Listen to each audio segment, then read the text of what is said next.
Good morning everyone. आप सभी लोगों का स्वागत है। आज 5 फरवरी है, तो डेली न्यूज़पेपर एनालिसिस में हम लोग देखेंगे महत्वपूर्ण करंट अफेयर्स पर और इससे संबंधित कुछ प्रश्नों का अभ्यास करेंगे जो आप लोगों के लिए यूजफुल होगा यूपीएससी, बीपीएससी, यूपीपीसीएस और अदर स्टेट पीसीएस के लिए। यह जो भी न्यूज़ कवर किया जाता है पीआईबी, दैनिक जागरण, राष्ट्रीय संस्करण, जनसत्ता और पीटीआई से संबंधित महत्वपूर्ण न्यूज़ को तो लगातार चीज़ों को कवर करने का प्रयास किया जा रहा है। तो आज के सीरीज में देखते हैं कौन कौन से टॉपिक को कवर किया गया है प्रीलिम्स और मेंस के संदर्भ में महत्वपूर्ण टॉपिक को।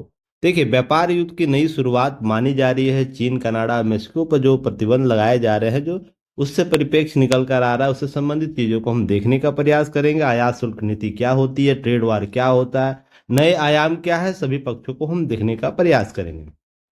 दूसरा टॉपिक है, ट्रंप ने यूएस एड जो देता है उसको बंद करने की सहमति जताई है। साथ ही एलन मस्क इसमें कुछ अपनी राय रखते हैं। तो सभी पक्षों को हम देखने का प्रयास करेंगे। साथ ही यह भी प्रयास करेंगे इससे प्रभाव भारत पर क्या पड़ेगा या अन्य विकासशील अल्प विकसित देश जो है उस पर क्या प्रभाव पड़ेगा। इन सारे मुद्दों पर हम चर्चा करेंगे। नेक्स्ट टॉपिक देखेंगे, राजनीति के अपराधीकरण को बढ़ावा। और ये आप पॉलिटी के सेशन में आपका बहुत महत्वपूर्ण टॉपिक है। यहाँ से प्रश्न लगातार पूछे जाते हैं। तो राजनीति का अपराधीकरण या अपराधियों का राजनीतिकरण एक महत्वपूर्ण टॉपिक है, तो इसे भी हम लोग देखते हुए आगे बढ़ेंगे। आगे मेंस के टॉपिक में आज देखेंगे कामकाजी महिलाओं की चुनौतियां। देखिए, समानता की बात तो हम करते हैं, हमेशा समानता की बात करते हैं, बराबरी की बात करते हैं, उनको हक देने की बात करते हैं, बहुत अच्छी बात है। जब महिलाएं समानता के स्तर पर आते हैं तो कार्य दायित्व उनको अधिक हो जाता है, कार्य दायित्व अधिक हो जाता है। तो इस परिप्रेक्ष्य में उनके अन्य अधिकारों का हनन होने लगता है। तो इसके लिए क्या उनको वैसे वैकल्पिक आवरण देने की आवश्यकता है या उनके लिए कौन सी विधि या वेताओं को बनाने की आवश्यकता है ताकि उनसे संबंधित जो समस्याएं उभर कर सामने आ रही कार्य के स्थान पर, कार्यस्थल के स्थान पर, उससे संबंधित सभी चुनौतियों को रेखांकित किया जा सके, उसका समाधान किया जा सके और उसके लिए संबद्ध निर्णय लिया जा सके। इन सारे मुद्दों पर हम आज चर्चा करेंगे। बहुत ही महत्वपूर्ण टॉपिक है, इसे जरूर आप लोग अंत तक देखिएगा वीडियो को, ताकि जो मेंस इंटरव्यू का टॉपिक है उसको अच्छे से कवर कर सके। और ऐसे में हम लोग आज देखेंगे बहुत ही महत्वपूर्ण टॉपिक है संवाद की सार्थकता। संवाद अगर बेहतर हो तो निर्णयन का जो धरातल पर उतरने की जो प्रकृति होती है वो बेहतर होता है। अर्थात एक व्यक्ति से वाई व्यक्ति तक जाने वाला कम्युनिकेशन जो संवाद है, संवाद की स्थिति है या संवाद की निपुणता हम बात करें, संवाद की शुद्धता की बात करें, इररलेस संवाद की बात करें, तो जो व्यक्ति एक्स चाह रहा ना वही व्यक्ति वाई भी चाह पाता, कर पाता है काम को। अर्थात यह संवाद का कॉन्सेप्ट आपको कहाँ कहाँ यूज होता है, आपके घर में यूज होगा, परिवारों में यूज होगा, गांव मोहल्लों के नीतियों में होगा। गांव मोहल्ला जो नीति होता है जिला स्तर पर होगा, राज्य के स्तर पर होगा, राज्य के स्तर पर होगा, अंतर्राष्ट्रीय स्तर पर होगा। संवाद इतना इम्पोर्टेंट है। अर्थात कम्युनिकेशन हम बात करें या हम बात करते हैं प्रशासन प्रशासन के बीच, प्रशासन प्रशासन के बीच संवाद अगर बेहतर हो तो नीतियों का बेहतर क्रियान्वयन हो सकता है। व्यक्ति निर्माण में संवाद कितना इंपॉर्टेंट रहता है, यह भी एक मुद्दा है, कि अभी टॉपिक, इन सारे टॉपिकों को हम चर्चा विस्तृत रूप से करेंगे और कुछ आपको यहाँ से संभावित प्रश्न आपको देंगे ऐसे के लिए जो आप जिसका अभ्यास कर सकते हैं। और लगातार हम चीज़ों को कवर कर रहे हैं। युक्ति आयुष आपके लिए एक ऐसा प्लेटफॉर्म लेकर आया है जहाँ पर मेंस और ऐसे जो मेंस और साथ ही साथ ऐसे का जो पार्ट है उसको अच्छे तरीके से कवर करता है। तो जब लगातार हमारे साथ बने रहिएगा, चीज़ों को समाधान करने का प्रयास कीजिएगा। देखिए, डीएनए डेली न्यूज़पेपर एनालिसिस 2 प्रकार से आप लोग को उपलब्ध कराया जाता है। एक प्राइम बैच है और एक बेसिक बैच है। प्राइम बैच में पीपीटी उपलब्ध कराया जाता है, क्लास नोट्स उपलब्ध कराया जाता है, DMP daily mains answer writing practice भी कराई जाती है। कुछ प्रश्न आपको दिए जाते हैं, 1 प्रश्न 2 प्रश्न जो सबसे महत्वपूर्ण टॉपिक होता है उनसे 1-to-1 डॉट सॉल्विंग सेशन भी चलाया जाता है। फिर आंसर राइटिंग जो क्वेश्चन आपको दिए जाते हैं उसके लिए एक फॉर्मेट क्वेश्चन का दिया जाता है ताकि आप बेहतर तरीके से अपने चीज़ों को कवर कर सकते हैं। और यह युक्ति है इसके ऐप पर उपलब्ध कराया जाता है, इसे भी ध्यान रखिएगा। बेसिक बैच में केवल आपको पीपीटी उपलब्ध करा दिया जाता है ताकि आप उसको वॉच कर सके, देख सके, अपना नोट्स, माइक्रो नोट्स बना सके। और यह अवेलेबल होता है युक्ति इसके यूट्यूब चैनल पर, तो आप इसको और यह बिल्कुल चीज़ों को समझने का प्रयास कीजिएगा। यह जो प्राइम बैच है 599 रुपया में है और इतनी चीज़ें दी जाती है और यह 365 दिन दी जाती है। ऐसा नहीं कि आपको 1 माह का फी है, यह 365 में है, 365 दिन में आपको 599 में सारी सुविधाएं दी जाती है, मेंटरशिप दिया जाता है, क्वेश्चन दिया जाता है, कोचिंग प्रैक्टिस कराई जाती है, साथ ही साथ डाउट सॉल्विंग सेशन भी रखा जाता है। तो इस तरीके से आप लाभ ले सकते हैं। और इसे अगर ज्वाइन करना चाहते हैं प्राइम बैच से, तो description box, comment section box, या तो यहाँ पर स्कैन करके भी बैच को ज्वाइन कर सकते हैं और अपने उत्तर लेखन को और मजबूत कर सकते हैं। बेसिक बैच क्या है, बिल्कुल फ्री है, या यूट्यूब पर बिल्कुल फ्री होता है, आप यूट्यूब पर इसे फॉलो कर सकते हैं। देखिए डीएमपी क्या है, डीएमपी एक डेली मेंस प्रैक्टिस कॉन्सेप्ट है, जिसके माध्यम से आप मुख्य परीक्षा का जो मुख्य आधार है उत्तर लेखन, उसमें अधिक अंक कैसे प्राप्त किया जा सकता है। अपनी जो तमाम गलतियां हैं ना 365 दिन पहले, एग्जाम से पहले आप समाप्त कर ले। न्यूनतम ईरर के साथ आप क्या पहुंचे, एग्जाम हॉल में पहुंचे। तो जितना अधिक आप ईररलेस होंगे, सफलता का रेट उतना ही ज़्यादा हो जाएगा। तो गलतियां कम कीजिए, सिलेक्शन का रेट अधिक करिए, मेरा कॉन्सेप्ट यही होता है। तो इस चीज़ को लगातार कौन करा पूरा करता है, यही daily mains answer writing practice. Daily एक दो क्वेश्चन आप प्रैक्टिस करते हैं तो मान के चलिए आप उस स्थिति में आएंगे जो जो टॉप कॉपियां होती है। तो इससे अधिक अंक प्राप्त होगा आपको। यह प्राइम और बेसिक बेसिक बैच है, उस दोनों को यह प्रश्न उपलब्ध कराया जाता है, पर कॉपी हमेशा प्राइम बैच के बच्चों को आपको चेक करके दिया जाएगा। ध्यान रखिएगा 1-to-1 मेंटरशिप क्या है, आपको यह सिर्फ प्राइम बैच के जो बच्चे हैं आपको उनको दिया जाता है। साथ ही साथ उत्तर लेखन सहायता की जाती है, डीएमपी का मूल्यांकन किया जाता है और उत्तर मॉडल भी दिया जाता है। तो इस तरीके से अतिरिक्त लाभ दिया जाता है बच्चे को, प्राइम बैच के बच्चे को। तो जो भी इच्छुक है तो प्राइम बैच जरूर लीजिएगा। 599 में आपकी समस्या का समाधान बहुत निकाल सकता है, पर 599 आपका दैनिक खर्च भी उससे कम है। आप 2000-1000 रुपया खर्च कर देते होंगे इधर से उधर की कहानियों में, मूवी देखने जाते होंगे तो आपका 2-4 हज़ार खर्च हो जाता है। पर जो सबसे इंपॉर्टेंट है, आपको मुख्य परीक्षा में अधिक अंक प्राप्त करने का जो आधार दे सकता है, उसको ही आप लोग क्या करते हैं, इग्नोर कर देते हैं। 599 में हम खर्च नहीं करना चाहते। देखिए यह इसलिए रखा गया ना, सिस्टम को चलाया जा सके। कायदे से इसका फी, इस बैच का फी कम से कम 5 से 10 हज़ार होना चाहिए, क्योंकि 365 दिन आपको चीज़ें कराई जा रही है। तो चलिए कोई बात नहीं, अभी हम लोग इस तरीके से चीज़ों को कवर कर रहे हैं। देखिए टेलीग्राम चैनल से जरूर जुड़ जाइएगा, जो भी चीज़ें आपको अवेलेबल कराई जाती है टेलीग्राम चैनल पर उपलब्ध कराई, जो भी फ्री कंटेंट है। यूट्यूब को सब्सक्राइब जरूर कर लीजिएगा, व्हाट्सएप चैनल को जरूर क्या करना है, ज्वाइन कर लेना, क्योंकि वह पीटी फैक्ट जो है अभी आपको पेपर कटिंग वहाँ दिया जाता है, पेपर कटिंग दिया जाता है। तो आप वहाँ से पीटी फैक्ट, जो बच्चे भी पीटी में मसरूक हैं, लग रहे हैं, तो उनके लिए पेपर का कटिंग उपलब्ध करा दिया जाता है, ताकि आप वहाँ से कंटेंट बना लें। मेंस और इंटरव्यू का भी चल रहा है, जब तक बीपीएससी का एग्जाम है और इंटरव्यू यूपीएससी का है ना, तब तक ये मेंस का सेशन चलेगा, ताकि चीज़ों को आप लेके। अभी यूपी पीसीएस का भी मेंस है आने वाले दिनों में, तो ध्यान रखिएगा। इन सभी को ध्यान में रख के मेंस की चीज़ें कराई जा रही है। बाकी पीटी के लिए आप लोगों को व्हाट्सएप चैनल पर उपलब्ध करा दिया जा रहा है कटिंग, ताकि आप उसका अधिकतम लाभ ले पाए। चलिए आगे बात करते हैं। प्रीलिम्स के स्तर पर देखिए सबसे इंपॉर्टेंट है व्यापार युद्ध की नई शुरुआत। हुआ क्या है ना कि जो नए राष्ट्रपति डोनाल्ड ट्रंप बने हैं, कनाडा, मेक्सिको और चीन को क्या किए हैं, एक नया फरमान जारी कर दिए हैं कि हम आपसे आयात शुल्क बढ़ाएंगे। तो देखिए वहीं हम बात करें, कनाडा, मेक्सिको के आयात की जाने वाले वस्तुओं पर 25% और चीन पर 10% शुल्क लगाने का आदेश हस्ताक्षर कर दिए। इससे क्या हुआ है ना कि वर्ल्ड में दो चीजें समझिएगा, एक क्षेत्रीय असंतुलन पैदा होता है, और एक अंतर्राष्ट्रीय रूप पर, प्लस अंतर्राष्ट्रीय रूप पर या स्तर पर क्या होता है, श्रृंखला, आपूर्ति श्रृंखला प्रभावित होता है। और मैंने हाल ही में आप लोगों को डॉलर नीति बताया है, डॉलर नीति बताया अमेरिका। उसमें क्या करता है, वो अपने पैसे को इस तरीके से हार्ड मनी बना कर रखा हुआ है ना, इतनी उपलब्धता बना कर रखी हुई है कि दूसरे देश पर थोड़ा सा भी प्रभाव इसका पड़ेगा, उसकी आयात निर्यात नीति प्रभावित हो जाएगी। अभी हाल ही में भारत का 87 रुपया अधिकतम मूल्य पर चला गया। तो सीधा सा अर्थ समझिएगा कि पहले किसी वस्तु से भारत किसी वस्तु को 10 रुपये में लाता था, जो निर्धारित डॉलर मूल्य होगा, मान लीजिए कुछ भी डॉलर मूल्य, हम 10 रुपया डॉलर मूल्य मान के चलते हैं।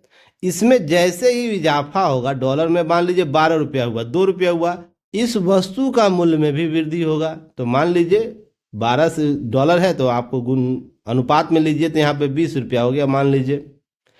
तो यहाँ पर जो कस्टमर है उसको क्या होगा, सबसे पहले ऊंची मूल्य पर दाम मिलेगा, दाम पर सामान मिलेगा। तो सबसे पहले ध्यान रखिएगा क्या होगा, मुद्रास्फीति की समस्या आएगी। क्यों? क्योंकि लोगों के पास इससे संबंधित सबसे आउटलेट, लोगों के पास अगर ऊंची मुद्रा में सामान मिल रहा है, जो वस्तु उसे 10 रुपये मिल सकता था उसे अब 20 रुपये मिल रहा है, तो खर्च ज़्यादा बढ़ जाएगा, दबाव ज़्यादा बढ़ जाएगा, तो मुद्रास्फीति अंतिम तौर पर देखने को मिलेगी।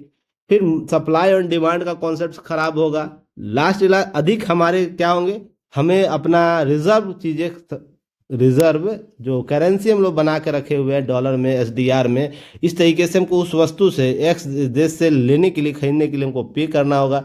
तो हमारा रिजर्व बैंक, रिजर्व भी जो रिजर्व कॉन्सेप्ट है वो भी कहीं ना कहीं प्रभावित होगा। साथ साथ वित्तीय लेन देन भी हमारे कहीं ना कहीं प्रभावित। ये सब सिंपल सा फंडा आप जानिएगा, बेसिक चीज़ें होती है। इसके और भी दूरगामी क्या परिणाम होते हैं मैं देखता हूँ, बताता हूँ आपको अभी। तो यहाँ पर ध्यान रखिएगा, थोड़ा सा ज्योग्राफिकल इंडेक्स देख लीजिएगा, चीज़ों को समझिएगा। देखिए भाई साहब, यही अमेरिका है, कुछ अमेरिका का पार्ट यहाँ है। अभी मेक्सिको देखिए उसका पड़ोसी मुल्क है, फिर ठीक है। उसके बाद आपको कनाडा उसका पड़ोसी मुल्क है। इन्हीं दोनों के साथ यह क्या कर रहा है, हालिया विवाद देखने को मिला है। तो यहाँ पर जैसे ही 25% और 10% चीन के साथ ट्रेड वार तो कुछ सालों से चल रहा है, कई सालों से, तो घोषणा के साथ ही कुछ चीज़ें समझने का प्रयास कीजिएगा कि अब इसके साथ साथ एक चीज़ और जानिएगा, यूएन नेताओं ने चेतावनी दी है, ट्रंप के टैरिफ से छिड़ सकता है ट्रेड वार। जो यू है, यूरोपियन यूनियन है, उसने यह बातें कर रखी है। इसके बैकग्राउंड में बातें चल रही है, जैसे ही मैंने क्या बोला अभी, क्षेत्रीय और वैश्विक स्तर पर प्रभाव छोड़ता है, तो यूरोपीय कंपनी, यूरोपीय जो कंटिनेंट है, यूरोपीय जो देश है, वो भी प्रभावित होंगे इस मामले से लेकर। तो देखिए, अमेरिका राष्ट्रपति डोनाल्ड ट्रंप द्वारा 3 देशों कनाडा, मेक्सिको, चीन पर लगाए गए शुल्क यूरोपीय कमीशन ने आलोचना की है। कमीशन ने कहा यह कदम वैश्विक व्यापार को प्रभावित करता है, सभी के लिए नुकसानदायक होगा। उसने चेतावनी दी कि अगर यूरोपीय यूनियन को निशाना बनाया गया तो वो जवाब देगी। तो देखिए, अब बातें होगी, ट्रेड वार शुरू होगा तो क्या होता है कि कोई देश अपने आपूर्ति श्रृंखला को प्रभावित नहीं होना देना चाहता। रीजन उसके पीछे, क्योंकि वह अपने देश के नागरिकों को वो सारी सामग्री उपलब्ध कराना चाहता है, जिसके उचित मूल्य पर वो सारी सामग्री उपलब्ध कराना चाहता है, जो उसके दायित्व में आता है। तो जब ट्रेड वार समाप्त होगा तो एक देश का जो सबसे बड़ा करेंसी से आयात निर्यात होता है, वो अगर प्रभावित होती है तो सारे देश के नीतियों में प्रभाव आएगा। तो इस तरीके से सरकारें गिर सकती है, इस चीज को समझिएगा। अब यहाँ पर ट्रेड वार का विस्तार किया तो व्यापार युद्ध, ट्रेड वार छिड़ सकता है। अटलांटिक के दोनों ओर उपभोक्ताओं को नुकसान होता है। देखिए, मैं उपभोक्ताओं का बोल रहा था ना, तो उपभोक्ताओं को नुकसान होगा। तो यूरोपीय यूनियन ने को अमेरिका का कनाडा, मेक्सिको, चीन पर फैसले खुद के फैसलों को क्या करना चाहिए, बदलने की बात की जा रही है। नियमों को पुनर्विचारित करने की बात की जा रही है। अब चीन करेगा डब्ल्यूटीओ में शिकायत, कनाडा का लगाए जवाबी शुल्क। तो देखिए, डब्ल्यूटीओ का हमेशा एक विवाद का कारण रहता है। डब्ल्यूटीओ को उतनी अधिकार नहीं है कि वो शुरू से यूएन जैसी संस्थाओं में, जो भी संस्था यूएन की है या उससे समकक्ष जो अंतर्राष्ट्रीय स्तर पर कार्य करना चाहिए, वो नहीं कर पाती। अब ये क्या करेगा, अमेरिका बोल के निकल जाएगा और या चुपचाप बैठा रहेगा, बोलेगा कि हम ये कर देंगे, वो कर देंगे, पर अंतर्गतता भी वही होगी स्थिति जो अमेरिका जैसे प्रबुद्ध देश करेंगे। इसके लिए मैंने पहले भी कॉन्सेप्ट आपको पिछले वीक में बता रखा है कि बड़ी संस्थाओं क्यों पंगु हो जाती, क्योंकि उनको अपने पैसे एसेट निर्माण करने की शक्ति नहीं है। उनको यह शक्ति दी ही नहीं गई है कि वो विश्व के देशों को मैनेज करा पाए, क्योंकि वहाँ लोकतंत्र उस तरीके का नहीं है जहाँ पर प्रतिनिधित्व बेहतर किया जा सके। यह सबसे बड़ा प्रश्न है। तो यह कह देना कि चीन डब्ल्यूटीओ में जाकर शिकायत करेगा तो ज़्यादा क्या करेगा, बोलेगा अमेरिका कि हम बाहर हो जाएंगे, और धमकी तो ऐसे देता रहता है बीच में, बाहर हो जाएंगे तो आप कुछ नहीं कर पाइएगा। और वो सोच रहे हैं अभी कि बहुत से लोग ये सोचेंगे ना कि अमेरिका को हम बहिष्कार कर देंगे। कैसे कर लोगे, वर्ल्ड का सबसे बड़ा इकोनॉमी है, वर्ल्ड का सबसे बड़ा पावरफुल स्टेट के तौर पर जाना जाता है। घर में बैठे बैठे अफगानिस्तान को बर्बाद करने की क्षमता रखता है, बैठे बैठे इराक को बर्बाद करने की क्षमता रखता है, किसी भी देश को बर्बाद करने की क्षमता वो रखता है। इन के पराक्रम तरीके से वो डॉलर को ही समाप्त कर देगा। तो आप किसी प्रकार की मुद्रा बना के रखे हो, जीपीएस बंद कर देगा, इकोसिस्टम आपका समाप्त हो जाएगा। तो आप ऐसे दरकिनार उसको नहीं कर सकते हो। हाँ, एक चीज़ है जिसके माध्यम से आप इसका समाधान ढूंढ सकते हो, उसके लिए हमको प्रॉपर वे से प्लान करना होगा, ताकि इस प्रकार की दादागिरी जो अमेरिका करता है, केवल यह कहकर कि हमारे देश के नागरिकों के हित में ये चीज़ हम निर्णय ले रहे हैं, तो मैंने उसके लिए भी बताया है कि जब आपके हित, राष्ट्रीय हित इंपॉर्टेंस है, इसमें कोई दो राय, सभी देशों के अपने राष्ट्रीय हित इंपॉर्टेंस है। इसका मतलब यह भी नहीं है कि अंतर्राष्ट्रीय नेतृत्व में आप जब महती भूमिका निभाने की स्थिति में है, तो आप विश्व को तितर बितर कर दे अपनी नीतियों के माध्यम से, आपकी नैतिक जिम्मेदारी बन जाती है। तो यहाँ पर ये सब चीज़ें ध्यान रखिएगा। यहाँ पर जो चीज़ें हैं, जिस तरीके से बदलाव होंगे, उस पर हम आगे भी बात करेंगे। चलिए, इसके अतिरिक्त कुछ चीज़ों को समझिएगा। आयात शुल्क योजना होता क्या है, सबसे पहले इसी चीज़ को जानिए, क्योंकि यही एक सियापा है जिसको समाधान ढूंढने का आपको प्रयास करना। देखिए, एक मुल्क यह है, अगर यह शुल्क लगाता है तो एक देश को लाभ होगा जो शुल्क लगाता है, और दूसरे देश को हानि होगी जो जिस पर शुल्क लगाया जा रहा है। क्योंकि यहां से जो वर्तमान में 10 रुपया मिल रहा था उसको अब बढ़ा देता है, शुल्क 15 रुपया होता, तो 5 रुपया का बेनिफिट इसको होगा। क्लियर है? इसको 5 रुपया का लॉस होगा वित्तीय आधार पर। वित्तीय अनुशासन इसलिए बोला बजा जाता है ना, अनुशासन।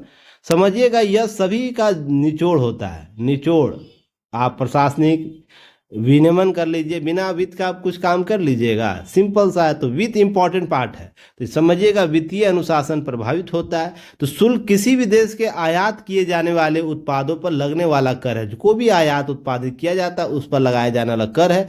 निर्यात करने वाले की बजाय उत्पादों पर आयात करने वाले कंपनियों को लगाए जाते हैं। तो यह फैक्ट याद रखिएगा। मसलन अगर कोई कंपनी ऐसी कार आयात कर रहा है जिसकी कीमत $50,000 है प्रति का, तो उस पर 25% शुल्क लगेगा। तो वही कंपनी को हर कार का दाम अब $1250 शुल्क देना होगा। तो आपको क्या होगा, अतिरिक्त आपका जुड़ जाएगा 500 प्लस 50,000 प्लस आपको 12,500। तो आपको कितना देना पड़ेगा, लगभग 62,500। याद रखिएगा, इस तरीके से 12,500 का शुल्क, डॉलर शुल्क का अतिरिक्त मूल्य देना होगा। तो इससे लाभ किसको होगा, लाभ होगा जो लगाएगा, और हानि किसको होगा, जो इस पर लगेगा।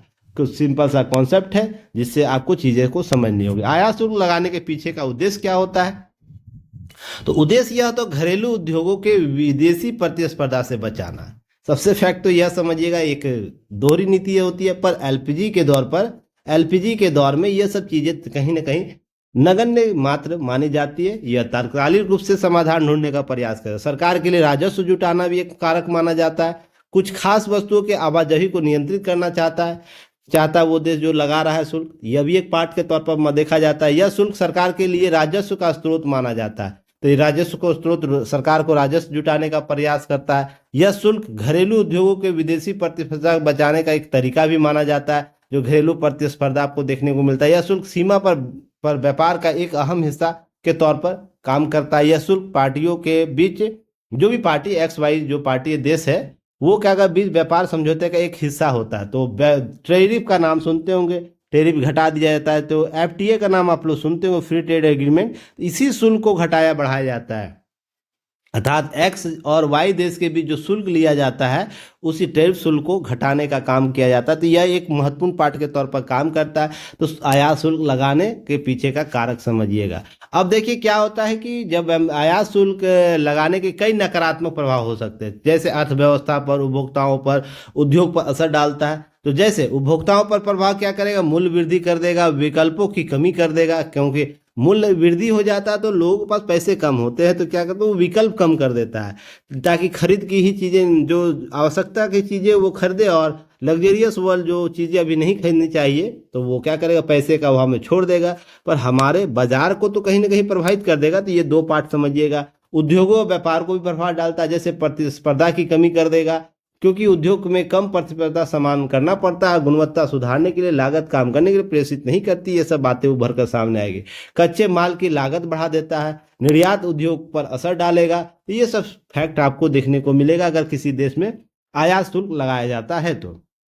नेक्स्ट है वैश्विक व्यापार और संबंधों पर प्रभाव डालेगा। जैसे व्यापार युद्ध में संभावना हो जाएगी, ट्रेड वार शुरू हो सकती है, वैश्विक आपूर्ति श्रृंखला बाधित हो सकती है। ये सब फैक्ट याद रखिए। अर्थव्यवस्था के दीर्घकालिक प्रभाव के तौर पर मुद्रास्फीति, अभी मैंने ये बात बोला, मुद्रास्फीति बढ़ जाती है, क्योंकि आयातित वस्तुएं महंगी होने से समान रूप से वस्तु और सेवाओं के दाम बढ़ जाते हैं। और दाम बढ़ेगा तो वही सर्कुलेशन आपको काम करने लगे, क्योंकि पैसा निकलने लगा, बाजार से पैसा निकलने लगे, लोग बचत करने लगे, निवेश ही नहीं करेंगे तो क्या होगा, अंततः मुद्रास्फीति, इन्फ्लेशन की स्थिति उत्पन्न हो सकती है। तो सोच के देखिए, छोटा सा टैरिफ अगर लगाते हैं, घटाते हैं, बढ़ाते हैं, किसी प्रकार का प्रभाव आपको देखने को मिलेगा। काला बाजार को बढ़ावा मिल सकता है, लोग अब क्या करेंगे, ट्रेड वार के चलते जो सस्ता में वस्तुएं खरीदे उसको अभी रिजर्व कर लेंगे। अब जो वस्तु अभी मान लीजिए खरीद रहे हैं, स्टॉक में 10 रुपये डॉलर के स्टॉक मूल्य से, आपको 10 रुपये डॉलर के मूल्य से अभी मान लीजिए 1 लाख करोड़ का आपको क्या किए हैं, प्रोडक्ट आपको मंगा है विदेशों से। अब ट्रेड वार शुरू हुआ, यही 1-2 महीने के बाद यही प्रोडक्ट जो 10 रुपये का है और यही प्रोडक्ट आपको 50 रुपये का मिलेगा। तो अभी क्या करेंगे, 2 से 3 महीने तक इसको बाजार में जाने ही नहीं देंगे, तो काला बाजारी बढ़ जाएगा, तो इसका मूल्य औने पौने दाम पर आपको देखने को मिले। जैसे कोरोना के काल में आपको देखने को मिला, जो वस्तु का मूल्य अगर 5 रुपये, वही वस्तु आपको 20 रुपये मिल रहा था, 25 रुपये मिल रहा था। तो समझिए क्या करते हैं, काला बाजारी में जो लगे रहते हैं, संतृप्त जो लोग रहते हैं, माल को स्टॉक ही करके रखे रहते हैं, उसको तब खोलेंगे जब वस्तु का मूल्य बढ़ जाता है। तो यही एक समस्या देखने को मिलती है, तस्करी और अवैध व्यापार बढ़ जाता है इसके कारण। तो ये सब चीजें उभर कर सामने, आर्थिक विकास को बाधा होता है, यह भी एक फैक्ट के तौर पर देखने को मिलता है। वहीं जब हम बात करेंगे अगले सेशन में, तो अमेरिका को जो ये सब प्रभाव होगा, तो अमेरिका के परिप्रेक्ष्य में समझिएगा, जब 20% आपको बढ़ाया जाता है, नई शुल्क ली जाती है, तो व्यापार के नई युद्ध, जो ट्रेड वार दुनिया में नए व्यापार युद्ध की नई शुरुआत मानी जा सकती है, ऐसी बातें होती है। तो ऊंची कीमतें महंगाई को बढ़ाएगा। अमेरिका व्यवसाय और उपभोक्ताओं के सामने आने वाली ऊंची कीमत से महंगाई और भी बढ़ती जाएगी, मुद्रास्फीति की स्थिति बढ़ जाएगी, ब्याज दर में कटौती के रास्ते बंद हो जाएंगे, ये सब चीज़ें होंगी। कर से ज़्यादा कीमत चुकाने वाले अमेरिकी उपभोक्ताओं के बीच जीवन स्तर कम करने, भविष्य में व्यवसायों में निवेश की इच्छा कम करने की संभावना बढ़ सकती है। सरकारों और दुनिया भर के अन्य लोगों को भी नुकसान पहुंचाएगा जो अमेरिकी डॉलर से पैसा उधार लेते हैं। तो मैं भी आपको पहले ही बोला, डॉलर नीति सबसे खतरनाक स्थिति लेकर अमेरिका चलता है। इसलिए ब्रिक्स अपने मुल्कों पर क्या करता है, अपने मुल्कों के साथ एक सेकेंडरी मूल्य की बात कर रहा है, या सांकेतिक मुद्रा के तौर पर हम क्या कर सकते हैं, ब्रिक्स मुद्रा की बात करता है। तो द्विपक्षीय व्यापारों, बहुपक्षीय व्यापारों को बढ़ाने के लिए क्षेत्रीय मुद्राओं की बात हो रही है। और अमेरिका डायरेक्ट वो रखा है, अगर ब्रिक्स ऐसा कुछ करता है तो हम ट्रेड वार, हम अपने शुल्क को बढ़ा देंगे, 100% टैरिफ लेंगे। अर्थात आपकी वस्तु 10 रुपये आप मेरे देश में भेज रहे हैं, तो हम 10 रुपये इस पर 100%, अर्थात 10 रुपया आपसे टैरिफ लेंगे, अर्थात उस मूल्य का 20 रुपया हम कर देंगे, तो कोई हमारे बाजार में खरीदेगा ही नहीं। इस प्रकार का ट्रेड वार कॉन्सेप्ट चल रहा है। तो इस बार आप लोग को ध्यान रखिएगा, आपके एग्जाम में ट्रेड वार से क्वेश्चन आने वाले हैं, तो इसको अच्छे से आप लोग कवर करने का प्रयास कीजिएगा, हर एंगल से चीज़ों को कवर कीजिएगा, प्रश्न आपको दिख जाएगा। अब WTO के साथ जोड़ के दिया जाए, या आपको डायरेक्ट ट्रेड वार से पूछ दिया जाए, या राजनीतिक संबंधों में बढ़ता ट्रेड वार कॉन्सेप्ट आपसे पूछ दे, तो यह भी आपको एक पार्ट के तौर पर पूछ सकता है। तो ध्यान रखिए, क्लियर है। अब इसके अतिरिक्त अमेरिका को कनाडा और मेक्सिको के साथ कर मुक्त व्यापार का अनुबंध है, तो यह प्रभावित होगा, आयात निर्यात शुल्क नहीं लगता था। जैसे आपको फ्री, जैसे भारत भी बहुत से देशों के साथ, उनके साथ FTA समतुल्य आर्थिक समझौते कर रखा है ना, FTA तो नहीं है पर समझौते कर रखा है। इस तरीके से अमेरिका कनाडा के बीच ये सब चीजें देखने को मिलती है, मेक्सिको के साथ। अब 2023 में अमेरिका $1 ट्रिलियन लाख रुपए से ज्यादा सामान खरीद चुका है, वहीं $1.5 ट्रिलियन से ज्यादा बिक्री कर चुका है, तो ये बहुत बड़ी राशि है। असर ऑटो क्षेत्र, कृषि और तकनीकी कल पुर्जे पर यह असर देखने को मिल सकता है। तो शुल्क लगने के बाद इन चीजों की कीमतों में इजाफा होगा, तो इससे संबंधित जो सामानें बनती है, गुड्स बनता है, वो भी प्रभावित होगा। ये सब फैक्ट आपको याद रखना है, क्लियर है। अब देखिए, भारत के लिए सबसे बड़ी समस्या आपको क्या है, वो सब तो वैश्विक स्तर पर समझ में आ गया। सबसे बड़ा प्रश्न है कि भारत में हम रहते हैं, भारत की चीज़ों को समझने का प्रयास करते हैं, तो भारत के लिए क्या होगा, भारत के लिए क्या हो सकता है, ध्यान रखिएगा। हालांकि कुछ परिप्रेक्ष्य समझिएगा, भारत अमेरिका के रिश्ते नए दौर पर चल रहे हैं। यहाँ पर कुछ ताना बाना आपको सुनने को मिलेगा, कुछ 1-2 समय आपको कुछ कमेंट देखते करते हुए मिलेंगे, पर दीर्घकालिक रूप से यह समझने का प्रयास कीजिएगा कि हिंद प्रशांत महासागर में अमेरिका अपनी प्रभुत्व बढ़ाना चाहता है, और उसका प्रथम सीढ़ी, प्रथम हाथ जो कोई पकड़ के चलेगा वो भारत चलेगा। तो इसी परिप्रेक्ष्य में थोड़ा सा ट्रेड वार तो दिखता हुआ दिखेगा आपको, कि यहाँ भारत के विपरीत लोग बात कर रहे हैं, वीजा के मामले में हो या अवैध प्रवासियों के मामले हो। मैंने बताया अवैध प्रवासी के मामले में क्या उसको करना चाहिए और हमें क्या करना चाहिए, मैंने इस पर एक सेशन लिया भी है, तो उस वीडियो को जाके देखिएगा, आप लोग चीज़ें क्लियर हो जाएगी। पर हम यहाँ जब बात करते हैं भारतीय स्थिति में, तो देखिए समझिएगा कि दीर्घकालिक रूप से भारत के संबंध उससे उतने प्रभावित नहीं होंगे जितना दिख रहा है, पर हालांकि प्रभावित हो सकते हैं। तो उसके लिए हमें एक समाधान तंत्र विकसित करके रखना होगा। हम क्या कर सकते हैं, ऐसा भी तो नहीं है कि अमेरिका का मूड कर जाएगा तो वो नहीं करेगा, एकदम बिल्कुल कर सकता है। इसी एवज में अगर ट्रम्प जी को लगेगा कि नहीं हमको करना चाहिए, भारत को भी थोड़ा सबक सिखाना चाहिए, भारत को भी थोड़ा कंट्रोल में करना चाहिए, वो बहुत बड़े बयानबाजियां देते रहता है इधर से उधर, तो कंट्रोल करना चाहिए, वो लगा सकता है, वो स्वतंत्र है इसके लिए, पर उसके एवज में हम क्या कर सकते हैं, तो ध्यान रखिए, ये सब चीज़ों को समझने का प्रयास कीजिएगा। तो भारत के लिए आते ही भारत के लिए क्या किया था, हम दीर्घकालिक समस्याओं का समाधान ढूंढेंगे, संबंधों को बेहतर करेंगे, ऐसा ट्रंप प्रशासन के द्वारा कहा गया। तो इसी परिप्रेक्ष्य में ऐसा आकलन किया जा रहा है विशेषज्ञों के द्वारा कि हालांकि अभी ऐसा कुछ नहीं होगा, क्योंकि इतनी जल्दी नीतियां बदलती नहीं है, ठीक है ना, जब तक कुछ ऐसा बड़ा कुछ नहीं घटना घट जाता है जिसके माध्यम से अमेरिका नीति को बदल दे। तो ट्रेड वार जो विश्व पर अमेरिका लगा रहा है, कनाडा, मेक्सिको, चीन पर, उसका प्रभाव हमें जरूर दिख सकता है, ये चीज याद रखिएगा। अब है कि भारत अमेरिका को फार्माक्यूटिक्स, रत्न और आभूषण के साथ साथ मछली निर्यात करता है। डोनाल्ड ट्रंप के आसान लक्ष्य हो सकते हैं। अब वर्तमान में अमेरिका के पास भारत का व्यापार 33.8 अरब डॉलर के आसपास है। वर्ष 2021 में अमेरिका के साथ भारत का द्विपक्षीय व्यापार लगातार बढ़ोतरी हो रही है। हालांकि ये बहुत ज़्यादा नहीं है जितना चीन के परिप्रेक्ष्य में हम देखते हैं चीज़ों को। अब भारत अमेरिका के साथ रिश्ते बेहतर करने के लिए पहले ही संकेत दे चुका है। तो इसी परिप्रेक्ष्य में ध्यान रखिएगा, कुछ डायरेक्ट आपको एक्शन नहीं दिखेगा, पर इनडायरेक्ट एक्शन तो हमारे पास आएगा ही ना घूमकर, क्योंकि आपूर्ति श्रृंखला प्रभावित होगी विश्व की। तो इसके भारत अमेरिका समान शुल्क को कम करना शुरू भी कर दिया। ऐसे में ट्रंप प्रशासन कोई जल्दी फैसला नहीं लेंगे। विशेषज्ञ मानते हैं कि ट्रंप के लिए शुल्क राजनीतिक और आर्थिक दोनों तरह के जोखिम एक साथ लेकर आए हैं। तो इस तरीके से चीजें भी उभर कर सामने आ सकती है। अमेरिकी नागरिकता को लेकर भी संशय बना हुआ है कि अमेरिकी जो संदर्भ है, ट्रंप फैसले से उनके अधिकारों को प्रभावित होने की आशंका है। अब जैसे वीजा कानून को लेकर 2-3 राय आपको देखने को मिलती है। जैसे बच्चों के जन्म के समय नागरिकता मिलती है, लेकिन ट्रंप के फैसले के बाद ये सब चीजें बदलने का प्रयास हो रहा है। ट्रंप प्रशासन संयुक्त राज्य अमेरिका में ग्रीन कार्ड, H1B वीजा पर रह रहे लोगों के बच्चों की नागरिकता भी सवालों के घेरे में है। उन्हें जन्म के समय खुद ही नागरिकता प्राप्त नहीं की जाएगी, ये सब बातें हो रही है। अब यूएस सेंसर ब्यूरो 2024 के आंकड़ों के अनुसार हम बात कर सकते हैं, अमेरिका में करीब 54 लाख भारतीय रह रहे हैं। अमेरिका की आबादी जो 1.47% है, और आंकड़ों के अनुसार 72% वीजा भारतीय नागरिकों को दिए गए हैं और 12% वीजा चीनी नागरिकों को दिए गए। तो भारत सबसे बड़ा स्थान रखता है। जो भी वीजा अमेरिका दे रहा है उसमें भारत का योगदान सबसे ज्यादा है। ये सब फैक्ट आपको ध्यान रहा है। अब कुल मिलाकर यहाँ चीजों को समझिएगा कि जब हम ये सब चीजें कर लेते हैं तो समस्या कहाँ आती है। समस्या देखिए कि जब अमेरिका जैसा देश अगर ऐसी नीतियों को लागू करता है, तो समझिएगा कि जब हम वैश्विक स्तर पर चीज़ों को समाधान करना चाहते हैं तो सबसे बड़ा साख का समस्या आएगा। साख समझिए, क्रेडिट की समस्या आएगी। क्रेडिट की समस्या कहाँ कहाँ आएगी? संस्थाओं को आएगी। कोई भी संस्था हो, वो नागरिक संस्था हो या वित्तीय संस्था हो। नागरिक संस्था का कहने का मतलब जैसे यूएनओ है ना संस्था, इस प्रकार की संस्था। और वित्तीय संस्था कहने का मतलब जैसे WTO जैसे वित्तीय संस्थानों के साथ काम करता है, IMF करता है, वर्ल्ड बैंक करता है, फिर ब्रिक्स जैसे संस्थाएं। इसका प्रश्न आपसे पूछा जाएगा। अगर हम द्विपक्षीय संबंधों की बात करें तो द्विपक्षीय संबंध अब है कि सभी देश LPG के दौर में एक दूसरे की नीतियों से जुड़े हुए हैं। अब अमेरिका, कनाडा, मेक्सिको और चीन पर यह जैसे ही लगाता है तो श्रृंखला के तौर पर यह इसका प्रभाव भारत पर भी दिखेगा। डॉलर का जो मूल्य है रुपये का मूल्य को गिरा रहा है, अर्थात उच्च कर रहा है। तो यहाँ पर समझिएगा कहीं ना कहीं डॉलर मजबूत हो रहा है, भारतीय पैसा कमजोर हो रही है। इस तरीके से भारत के वस्तुओं की भी लेन देन में कहीं ना कहीं प्रभावित होगी। तो ये सब सारे ट्रेड चीजों को समझिएगा, आगे बढ़िएगा। क्लियर है? तो अब इसे एक प्रश्न आपको अभ्यास करना है। क्या है प्रश्न?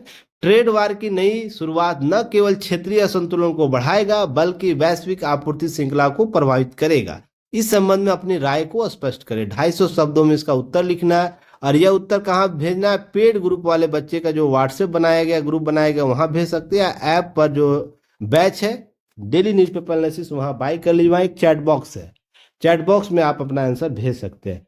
तो लगातार भेजने का प्रयास कीजिएगा। कॉपियां धीरे धीरे सारी कॉपियां चेक हो रही है। इसी के साथ हम लोग क्या करते हैं, 17वीं BPSC मेंस को ध्यान में रखते हुए mains answer typing program, mains program चलाया जा रहा है, जिसमें 2 प्रोग्राम आपको है, सामर्थ्य और प्रवाह।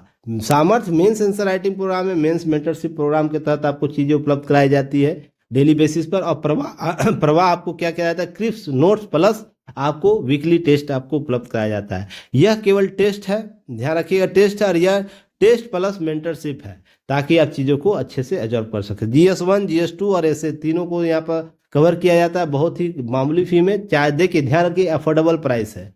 चाहे तो हम लोग भी 5,000 4,000 रख सकते हैं फी को, पर समझिएगा जो कंटेंट आपको उपलब्ध कराए जा रहे हैं ना, उससे जो लाभ आप लोगों को मिलेगा, उसका जो आउटपुट हमें 17वीं BPSC के बाद मिलेगा, वो कहीं ना कहीं इससे ज़्यादा होगा, लंबा होगा, विस्तृत होगा। इसलिए हम लोग फी को अभी अफोर्डेबल प्राइस पर रखें, ताकि सभी बच्चे उसको ले सके। पहले युक्ति है इसको तो जान लें कि हम किस तरीके से काम कर रहे हैं। तो हमने जो सर्किल बना रखा है उसमें चीज़ों को समझिएगा। स्पेशल फीचर क्या है, ये जरूर वीडियो पॉज करके पढ़िएगा, ताकि अधिकतम से अधिकतम लाभ प्राप्त कर सके। अब इसके अतिरिक्त क्या है कि आपको देखिए टेस्ट शेड्यूल दिया गया है। आपको टोटल 23 टेस्ट होंगे इसमें। टेस्ट जो आपको 70 BPSC को लेकर है, इसमें विभिन्न टेस्ट का डेट टाइमिंग सब दिया हुआ, किस डे के आधार पर होगा। और वीक 4 का यह शेड्यूल है, जिसमें हम लोग टाइमलाइन के साथ काम करते हैं। अभी आज कितना तारीख, आपको आज 5 तारीख, आज आपका एसए का टेस्ट है, तो आपको क्वेश्चन उपलब्ध करा दिया जाएगा कुछ ही देर में क्लास के बाद, तो आप वहां से टेस्ट दे सकते हैं। डे 14, डे 15, डे 25 में हम लोग क्या करेंगे, डे 5 में आपको जो टॉपिक दिए गए हैं उससे आपको क्वेश्चन एक दिया जाएगा और उसका एक्सरसाइज कराया जाएगा। तो चलिए लगातार बने रहिएगा। अब दूसरे टॉपिक पर आते हैं। ट्रंप ने US एड को बंद करने की सहमति जताई है। अब देखिए बात क्या हुआ है ना, वित्तीय अनुशासन हर देश के लिए एक समस्या है। क्यों समस्या है समझिएगा, मैं इसे क्यों बोल रहा हूं समस्या। आप जब लोक कल्याणकारी राज्य के तौर पर काम करते हैं, तो आपको अनुदान देना होता है, वित्तीय सहायता करनी होती है। तो इससे क्या होता है, वित्तीय अनुशासन जो आपका रिजर्व है, आपका जो बजट है, वो कहीं नहीं कहीं आप पर उस पर प्रभाव पड़ता है। भारत के परिप्रेक्ष्य में हम क्या कहते हैं, राजकोषीय घाटा बोलते हैं ना, उसी के परिप्रेक्ष्य में वहां भी राजकोषीय घाटा बढ़ता है। पर आप जब लोक कल्याणकारी राज्य की धारणा कहने का मतलब है वैश्विक भूमिका जब अदा करते हैं कि हम विश्व के नेतृत्व करता है, तो आपको अपने बजट से उन राष्ट्रों को या अल्प विकसित राष्ट्रों को या विकासशील राष्ट्रों के अवसंरचना निर्माण में देखिए, अवसंरचना निर्माण में वित्तीय संस्थाएं हैं पैसे देने के लिए, पर वहां से उसको टैक्स देना पड़ता है ना। पर द्विपक्षीय संबंधों को स्थापित करने में कोई प्रबुद्ध देश, सक्षम देश ऐसा नीति अपनाते हैं। अवसंरचना निर्माण में, स्वास्थ्य और सामाजिक दायित्व के निर्वहन में, या इस प्रकार के आपातकालीन स्थिति में ध्यान रखिएगा, अपनी वित्तीय सहायता देते हैं। और यह सभी देश अपने अपने हैसियत के आधार पर देते हैं। पर चूंकि अमेरिका विश्व की सबसे बड़ा वैश्विक इकोनॉमी है और वैश्विक नेतृत्व करता है, तो इसको ऐड का जो समस्या सबसे ज़्यादा वो अनुदान देता है। तो अनुदान देने से क्या होता है, उसके वित्तीय बोझ बढ़ती है। तो क्या होता है, राष्ट्रीय नीतियाँ प्रभावित होती हैं। राष्ट्रीय नीतियाँ प्रभावित होती तो लोग में जो वहाँ नागरिक, अमेरिकी नागरिक, वहाँ रोष पैदा होता है, तो डिमांड वो करते हैं, रोजगार अधिक नहीं होता है। तो ये सब यहाँ से स्टार्ट होता है, तो आपको यहाँ पर जाके एंड होता है। अर्थात यहाँ पर समझिएगा, यहाँ से स्टार्ट होगा कॉन्सेप्ट, आपको इधर जाएगा, इधर से आते हुए यहाँ पर एंड होगा। अर्थात व्यक्तिपरक समस्याओं का समाधान ढूंढने का प्रयास करता है ये नीति। तो यह ध्यान रखिएगा, यह जो बातें हो रही है ना, ऐसा नहीं कि केवल अमेरिका ही अपना US ऐड दे रहा है, भारत भी अपना ऐड देता है। जैसे अभी हाल ही में आपको बांग्लादेश के मामले में देखने को मिला, कुछ साल पहले अभी मालदीव में ऐसे देखने को मिला होगा। कोविड के दौरान हमने पड़ोसी देशों को ऐसा सुविधा दी थी, या वित्तीय हम जब ये हाल ही में भूकंप आया था अरब कंट्रियों में, कुछ देशों में, तो वहाँ हमने अनुदान दिया था। या तो हम फिलिस्तीन के मामले में दे सकते हैं, हमारे ऐड गए थे, कुछ सामग्री गई थी। तो ध्यान रखिएगा, भारत भी कहता, तो अपने अपने हैसियत के आधार पर करते हैं। तो यहाँ पर समझने का प्रयास यह कीजिएगा कि डोनाल्ड ट्रंप और एलन मस्क ऐसा क्यों बोल रहे हैं कि हमें यूएस एड को बंद करने की जरूरत है। तो 1,000, जो ध्यान रखिएगा, 1,000 अरब डॉलर की बचत लक्ष्य करने पर काम कर रहा है ट्रंप सरकार 2026 तक। तो ध्यान रखिए, $1 ट्रिलियन जो इकोनॉमी है, हम लोग जो बात करते हैं ना, अमेरिका 2024 तक क्या कर रहा है, अपने जो इकोनॉमी है जो चल रही है उसकी, वो कुछ भी होगा तो वहां से 1,000 अरब अर्थात 1 ट्रिलियन, 1 ट्रिलियन डॉलर की बचत करने की बात करता है। तो कहाँ से कर सकता है $1 ट्रिलियन? तो सबसे बड़ा भूमिका उसका क्या है?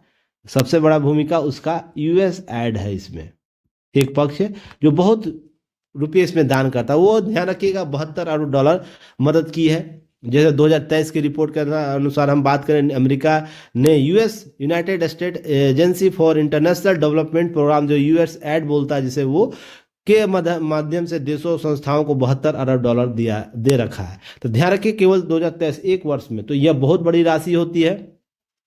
तो इसी को क्या करता है, वो बचाने का प्रयास करता है। पर यह ध्यान रखिएगा, ऐसे घोषणा के साथ ही उसी के देश में इसका विरोध हो गया। अब कौन, किसके किसके द्वारा? जो काम कर रहे हैं यूएस एड के मुख्यालय में, धरना देना शुरू कर दिए उन लोगों के द्वारा। सरकार की योजना के संदर्भ विपक्ष क्या भड़क गया। लोग यहाँ क्या कर दिए, देखिए, इस्तीफा देने शुरू कर दिए। फिर कुछ नौकरियां छुट्टी पर चले गए। कुछ 600 से अधिक कर्मचारी कंप्यूटर बंद कर वाशिंगटन पर स्थित मुख्यालय में क्या किया, धरना देना शुरू कर दिया। कि देखिए, मैं शुरू से बोलता हूं ना, आपके कंधे जितने बड़े और मजबूत होंगे ना, आपके ऊपर उत्तरदायित्व उतना अधिक होगा। उत्तरदायित्व उतना अधिक होगा। आपको दायित्व ईमानदारी से निभाने की आवश्यकता होगी, ईमानदारी से निभाने की आवश्यकता होगी। ऐसा नहीं कि आप यह बोल सकते हैं कि मेरे पास वित्तीय अनुशासन खराब हो रहा है, हमारे लोगों को रोजगार की कमी हो रही है, तो आप वैश्विक जो दायित्व उत्तरदायित्व उठा रखे हैं ना, क्योंकि यह एक जस्टर की बात होती है किसी देश के द्वारा कि हम नेतृत्व दे रहे हैं विश्व को, अपनी नीतियों से प्रभावित कर रहे हैं, तो राष्ट्र भावना कल्पना जागृत हो जाती है। तो अमेरिकन को ऐसा लगने लगेगा, और लग भी रहा है। इसी परिप्रेक्ष्य में कोई राष्ट्र का एक खास समय में आके खास अवसरों पर व्यक्ति यह घोषणा नहीं कर सकता, अमेरिकी संप्रभुता का प्रश्न नहीं सवाल खड़ा कर सकता कि वो बोलेगा कि हम उत्तरदायित्व, वैश्विक उत्तरदायित्व से हट जाएंगे। और एलपीजी के दौर में सभी जुड़े हुए हैं। एक देश अमेरिका से जुड़ा हुआ भारत, भारत की नीति से जुड़ा हुआ अफ्रीकी कंट्री से जुड़ा हुआ अमेरिकी नीति। तो क्या होगा कि आपको मजबूरन, आपको वैश्विक नेतृत्व में आपको सहयोग की नीति अपनानी होगी। नहीं तो क्या होगा, सहयोग की नीति नहीं अपनाएगा तो समस्या क्या होगी ना, इसका स्थान कोई और ले लेगा। चीन इसके लिए मुंह बंद दबाए खड़ा है, रूस इसके लिए मुंह खोल के खड़े हुए कि तुम तो छोड़ो ना, हम तो ले ही रहे। जैसे भारत ने G20 शिखर सम्मेलन में साउथ ब्लॉक का जो है, आपको आने दक्षिण अफ्रीका जो संगठन है उसको शामिल करवा दिया। तो सोच के देखिए, जो दक्षिण अफ्रीका में बोल रहा हूँ, साउथ जो अफ्रीकी कंट्रीज है, वो सारे कंट्री उसके लिए प्रतिबद्ध हो जाएंगे, मंचों पर उसको सपोर्ट करेंगे। तो समझ के देखिएगा कि जब वैश्विक नेतृत्व में आप भूमिका नहीं किसी राष्ट्र समूह को देंगे, राष्ट्रों को देंगे, या जो क्षेत्रीय संगठन है जो कुछ ग्रुप्स का बना हुआ है, कुछ देशों का बना हुआ, उसको वाजिब हकदार नहीं दीजिएगा ना, तो तीसरा उसका विकल्प ढूंढेगा, दूसरा विकल्प वो ढूंढेगा। तो उसने G20 पर भारत ने अफ्रीकन यूनियन को स्थान दे दिया, मेंबर्स बना दिया। उससे पहले G20 शिखर सम्मेलन कितने हो रखे थे, पर कोई उसके बारे में सोचता नहीं था।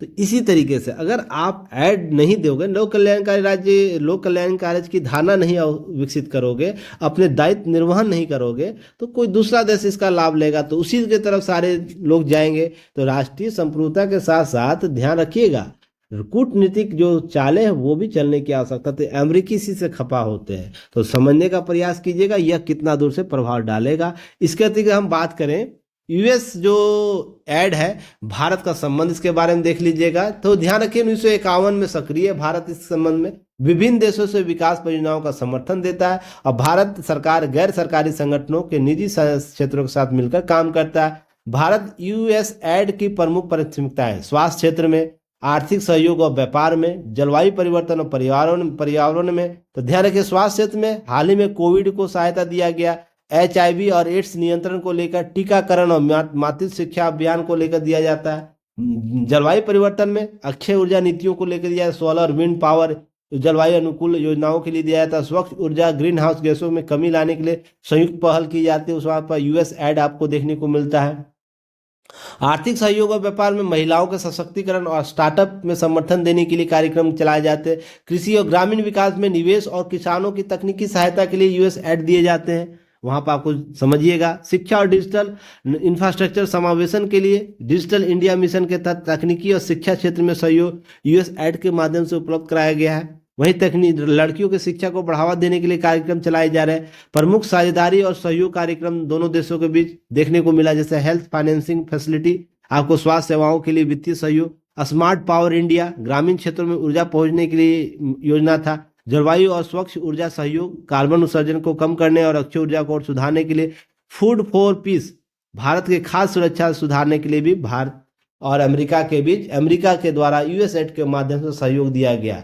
जो भी समझौते होते यूएस एड के माध्यम से सहयोगात्मक रूप से सहयोग किया जा रहा था। इस तरीके से भारत के हित उससे जुड़े हुए हैं। अब देखिए भारत के जो यूएस एड के लाभ और आलोचनाएं समझिएगा। लाभ है तकनीकी और वित्तीय सहायता, भारत में विकास परियोजनाओं को बढ़ावा मिलता है। वहीं अंतर्राष्ट्रीय संबंधों में मजबूती, खासकर भारत अमेरिका राजनीतिक साझेदारी बढ़ता है, क्योंकि वित्तीय लेन देन अधिक होता है तो लोग समग्र होते हैं, क्योंकि सभी के रिश्तों के बीच में अर्थ इंपॉर्टेंट है। आज के युग में हम भावनात्मक रूप से जुड़ सकते हैं, कब तक जुड़ेगा, प्यार मोहब्बत कब तक भावना के तौर पर करेंगे। लड़के और लड़कियां वित्तीय अनुशासन के प्रभाव में तो छोड़ के जाती है ना, समस्या है समझिएगा। वैसे ही रिश्ते दो देशों के बीच होता है, अगर पैसे लेन देन नहीं होगा, इकोनॉमी की डेवलपमेंट दोनों देशों के बीच नहीं होगा तो रिश्ता ज़्यादा दिन तक नहीं टिकता है। ये समस्या समझिएगा।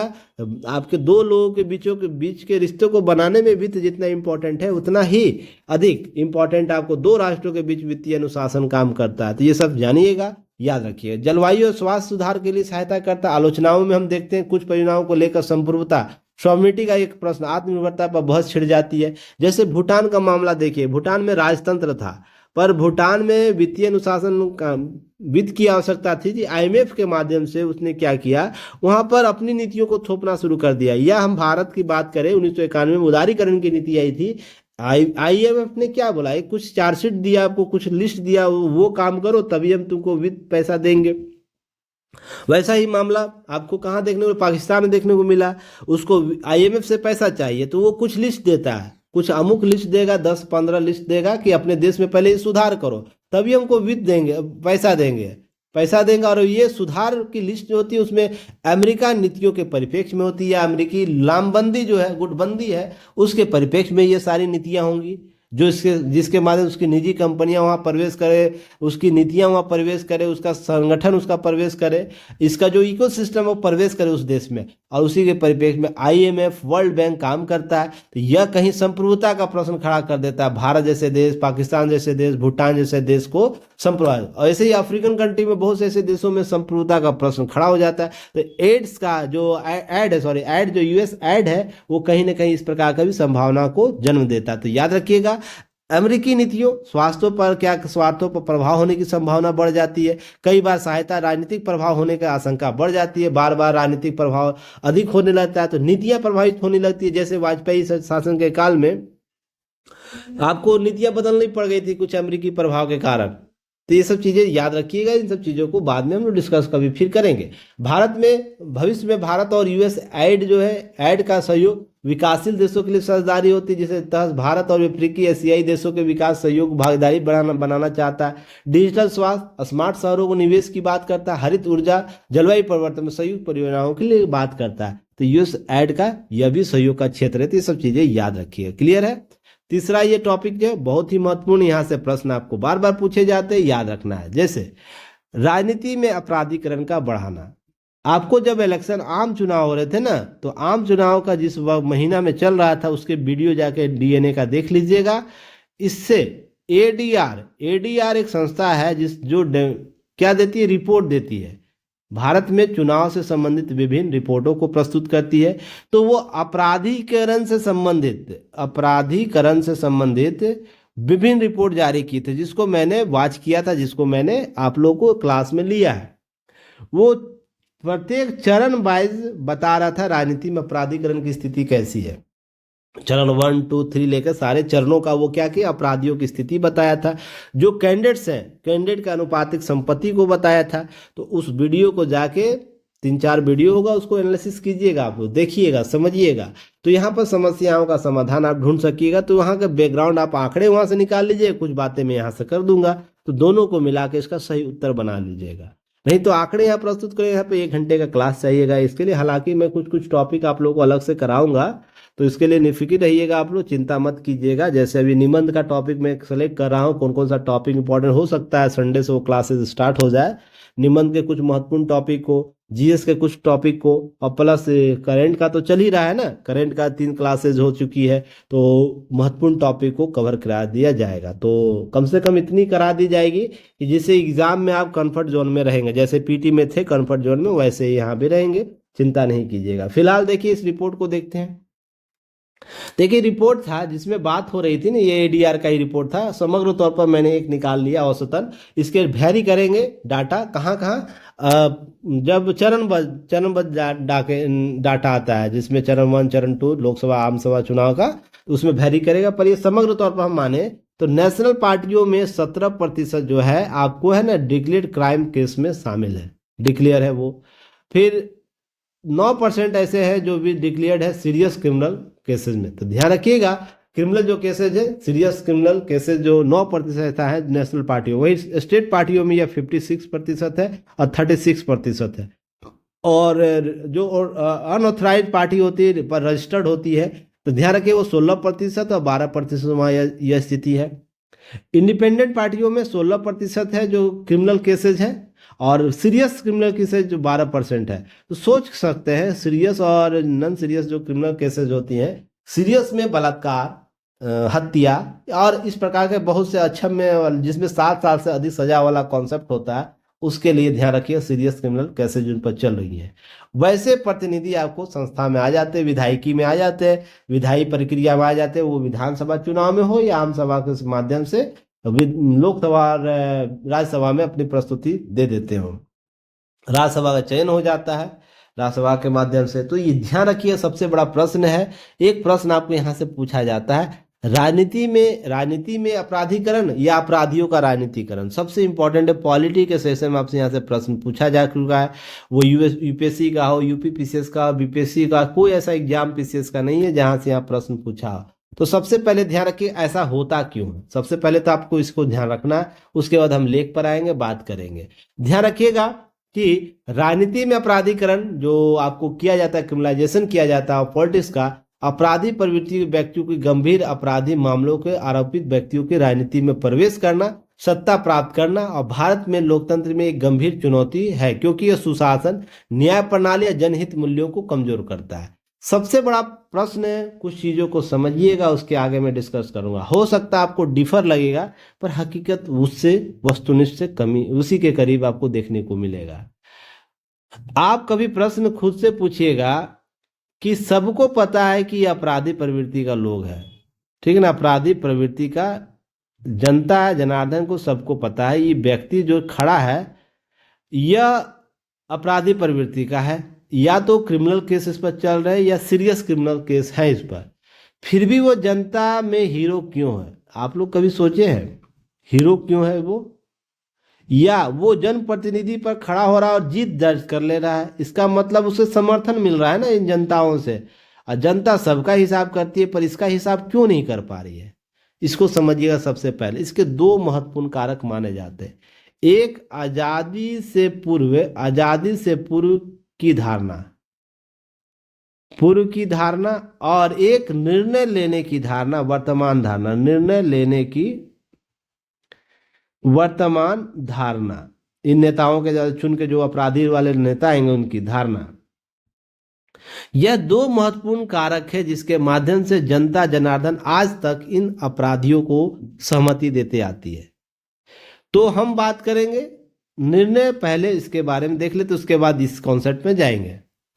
देखिए कि जब आजादी संपूर्ण धारणा के संदर्भ में बात करते हैं, तो ध्यान रखिएगा आजादी से पहले न्याय देने के लिए, न्याय दिलाने के लिए कौन काम करता था? जनता को, आम जनता को, जो पीढ़ी जनता होती थी, या तो राजनेता लेते थे, जो राजनेता होते थे, जो प्रत्यक्ष रूप से काम करते थे, और सबसे ज़्यादा आपको देखने को मिला होगा कि जो सक्रिय रूप से विरोध करते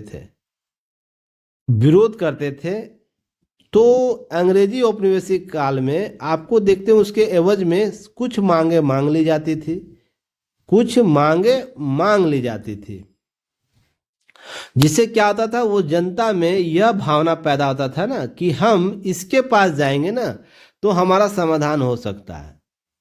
पर ब्रिटिश हुकूमत पर जाता था तो उसको समाधान नहीं मिलता था। न्यायिक व्यवस्था तो भारत के उस समय औपनिवेशिक काल में भारतीयों को देखना नहीं चाहती थी, बहुत से नारे चलते थे। पर इसके पास जाता था तो इसके पास सक्रिय विरोध कौन करता? दो तरीके का विरोध होता था, एक गांधी जी के जैसा अर्थात अहिंसा के तौर पर, और एक हिंसा के तौर पर जो क्रांतिकारी होता था।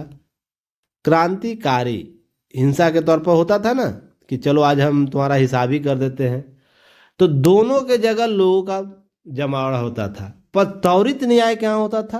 त्वरित न्याय, यहाँ तो लाठी पीठी भी मार खा लेता था लोग, पर यहाँ पर त्वरित न्याय होता था। तो क्रांतिकारी हिंसा का जो मूल धारणा निकला कि आम जनता में यह धारणा निकला कि यह हमारा त्वरित न्याय करा देता है, तो हमको इसको सपोर्ट करने की आवश्यकता है। हालांकि भारतीय औपनिवेशिक काल के दौरान इसकी विचारधारा धीरे धीरे कम हो गई। रीजन उसके पीछे है कि इनका, गांधी जी का जो प्रभाव था वो व्यापक हो गया, तो इनके प्रवृत्ति लोगों के पास थी इनकी विचारधारा, पर इनके अनुसरणकर्ता लोग जो करवाएंगे, जो लीडर्स थे वो नहीं थे। तो समस्या यह हुई कि आज़ादी के बाद जब देश में भ्रष्टाचार जैसे कॉन्सेप्ट बढ़े, शोषण बढ़ा, लोग जो अंग्रेज के गए और दूसरा अंग्रेज जन्म वर्ग ले लिया, लोगों का शोषण बढ़ा दिया, लोगों को चूस चूस के उसके पैसे खाने लगे, तो शोषित वर्ग को क्या हुआ कि शोषित वर्ग 1967 के बाद जब राज्यों में अलग सरकारें बनने लगी, जो केंद्र में सरकार हुआ करती थी कांग्रेस, उसके विपरीत सरकार बनने लगी, तो लोगों के पास वित्तीय प्रबंधन करने की आवश्यकता हुई ताकि वो पार्टी को चला सके। तो पैसा डायरेक्ट इतनी बड़ी रकम कौन दे सकता है? तो यह अपराधी प्रवृत्ति वाले जो लोग थे वही मुहैया करा पाते थे। अब है कि यह पार्टी के लिए भी बहुत अच्छा लगा उनको कि इनको हम देंगे पैसे, उसके हेल्प कर रहे हैं, पार्टी सपोर्ट करती थी इसको बैकग्राउंड में, तो ये एक दूसरे का इन गेम पराक्रम चीज़ें चल रही थी। अब जब इनका राजनीतिकरण होने लगा कि अपराधियों को भी एक अच्छा जेस्चर लगा के दे दिया जाए, उनको पार्टी में शामिल कर लिया जाए, और ऐसा नहीं कि इसमें कोई खास पार्टी इसमें आए, सभी पार्टी इसमें सहयोग है, कोई दूध का दूल्हा हुआ लोग नहीं है, सब जानता है, निर्दलीय हो या रीजनल पार्टी हो या स्टेट पार्टीज हो या कोई भी पार्टी हो, सब में अपराधियों का राजनीतिकरण हुआ। कोई ज्यादा किया कोई कम किया, बस मात्रा यही अंतर मानिएगा। अब जब राजनीतिकरण होने लगा तो इनके पक्ष ये जनता जनार्दन, जिनके पास यह कॉन्सेप्ट था ना कि अब सरकार पहले काम किया करती थी, तो सरकार क्या करते, लाल फीताशाही आपको देखने को मिलता होगा। कानून व्यवस्था में 30 साल 35 साल 40 साल तक न्याय नहीं होता, उनका जीरा नहीं हो पाता, तो ये सब समस्या होता था। जैसे ही राजनीति में ये लोग आते हैं तो इनके सामने ये जनता जनार्दन जाती है, और ये कट्टा के बल पर, बंदूक के बल पर, बल के बल पर, बाहुबल के बल पर तुरंत न्याय दिला देते थे। जनता वाह वाह करने लगती थी, जनता को लगता था यही तो हमारा मसीहा है, यही हमको हमारे दुखों का हरण कर लेगा। पर बैकग्राउंड में बहुत सी चीज़ें चल रही इनके मन में, राजनीति का अपराधीकरण कॉन्सेप्ट चल रहा, जनता को सब कुछ समझ में नहीं आया वो सब चीज़ें, और इतना जड़ ये पकड़ लिया कि 90 के दशक में इससे संबंधित गुट बनना शुरू हो गया। आप लोग बहुत से ऐसे गुट देखे होंगे, क्षेत्रीय गुट, जहाँ पर खासकर बिहार यूपी जैसे राज्यों में, ऐसा नहीं कि केवल यही उत्तर भारतीय राज्यों में ऐसी स्थिति देखने को मिले अपराधीकरण, अन्य राज्यों में भी है, दिल्ली से लेकर साउथ तक चले जाइए, सब जगह इन पराक्रम तरीके से लोग राजनीति को अपराधीकरण शुरू कर दिए। तो इस तरीके से जनता क्या हुई, जनता को तत्काल न्याय चाहिए था, जनता को तत्काल समाधान चाहिए था, तो ये अपराधी प्रवृत्ति के लोग तुरंत करने लगे, बाहुबल के आधार पर, अपने बंदूक कट्टा के बल पर। प्रशासन में इनके सेंध लगाना शुरू कर दिए, तो ये अपराधी प्रवृत्ति के लोगों को जनता ने सहमति दे दी। यहीं से स्टार्ट होता है राजनीति में अपराधीकरण या अपराधियों का राजनीतिकरण। जब ये कॉन्सेप्ट सामने आ जाता है, जब ये भावी हो जाता है, आप देखिए 1990 से लेकर 2002 का दशक, 2003 का दशक तक लोगों का देखिएगा पार्टियों में किस तरीके से राजनीतिक गोलबंदी की जाती है अपराधियों का, क्योंकि वो पैसे इस पार्टियों को दे रहा है। क्योंकि जब केंद्र में सरकार कांग्रेस की थी, अन्य राज्यों में पार्टियां डेवलप होने लगी, उनको सबसे इंपॉर्टेंट है कि हमको नेशनल पार्टी से क्या करना है, लड़ना है। तो उसके लिए पैसे ज़्यादा चाहिए ना, क्योंकि उनके पास पहले से पुरातन से पैसे आ रहे हैं। अभी खासकर अगर हम वर्तमान स्थिति में देखें, भाजपा अभी सबसे बड़ी पार्टी है, सबसे ज़्यादा वित्त उसके पास है, तो अन्य पार्टियों में कैसे छटपटाहट है। सोच के देखिए, वही उस समय हुआ करती थी कांग्रेस के भी पे। कांग्रेस को एकदम एंटी नेशनल, एंटी चीजें बोलना शुरू कर देता था अन्य पार्टियां, क्षेत्रीय पार्टियां। इस तरीके से गोलबंदी शुरू होती है, राजनीति में अपराधीकरण और अपराधियों का राजनीतिकरण कॉन्सेप्ट जन्म ले लेता है। और आज तक जनता उससे बाहर नहीं निकल पाई है, आने वाले समय में भी नहीं निकल पाएगी। रीजन है, कब तक, जब तक हम लोकतंत्र में लोकतंत्र के द्वारा बनाए गए संस्थाओं में मजबूतीकरण नहीं करेंगे, जब तक हम जो न्यायिक व्यवस्था को है त्वरित रियल टाइम नहीं कर पाएंगे, जब तक लाल फीताशाही को नगण्य जीरो नहीं कर पाएंगे, जब तक जो वंचित वर्ग है उसको तत्काल रूप से रियल टाइम पर उसको सुविधाएं नहीं दे पाएंगे, तब तक वो चीज़ें नहीं समाप्त होने वाली। हम कितनी भी बातें कर लें, हम मात्रा कम और ज़्यादा कर सकते हैं, पर यह सेंध मारी चलती रहेगी। क्योंकि दो महत्वपूर्ण पक्ष से जानिएगा, एक पार्टी को पक्ष जानिएगा और एक व्यक्ति को पक्ष जानिएगा जो अपराधी प्रवृत्ति, इसको इसकी आवश्यकता है, इसको इसकी आवश्यकता है, इसके बीच में जनता जनार्दन पिस रही है। इस चीज को समझिएगा। और यह संस्था जो बनाई हुई 4 पिलर कॉन्सेप्ट है ना, 4 पिलर, विधायिका, न्यायपालिका, कार्यपालिका और एक क्या है नया आपको जो मीडिया है, ये चारों इसके बीच में इसको चक्कर में घुमाते रहते हैं। इस चीज को समझिएगा आप लोग।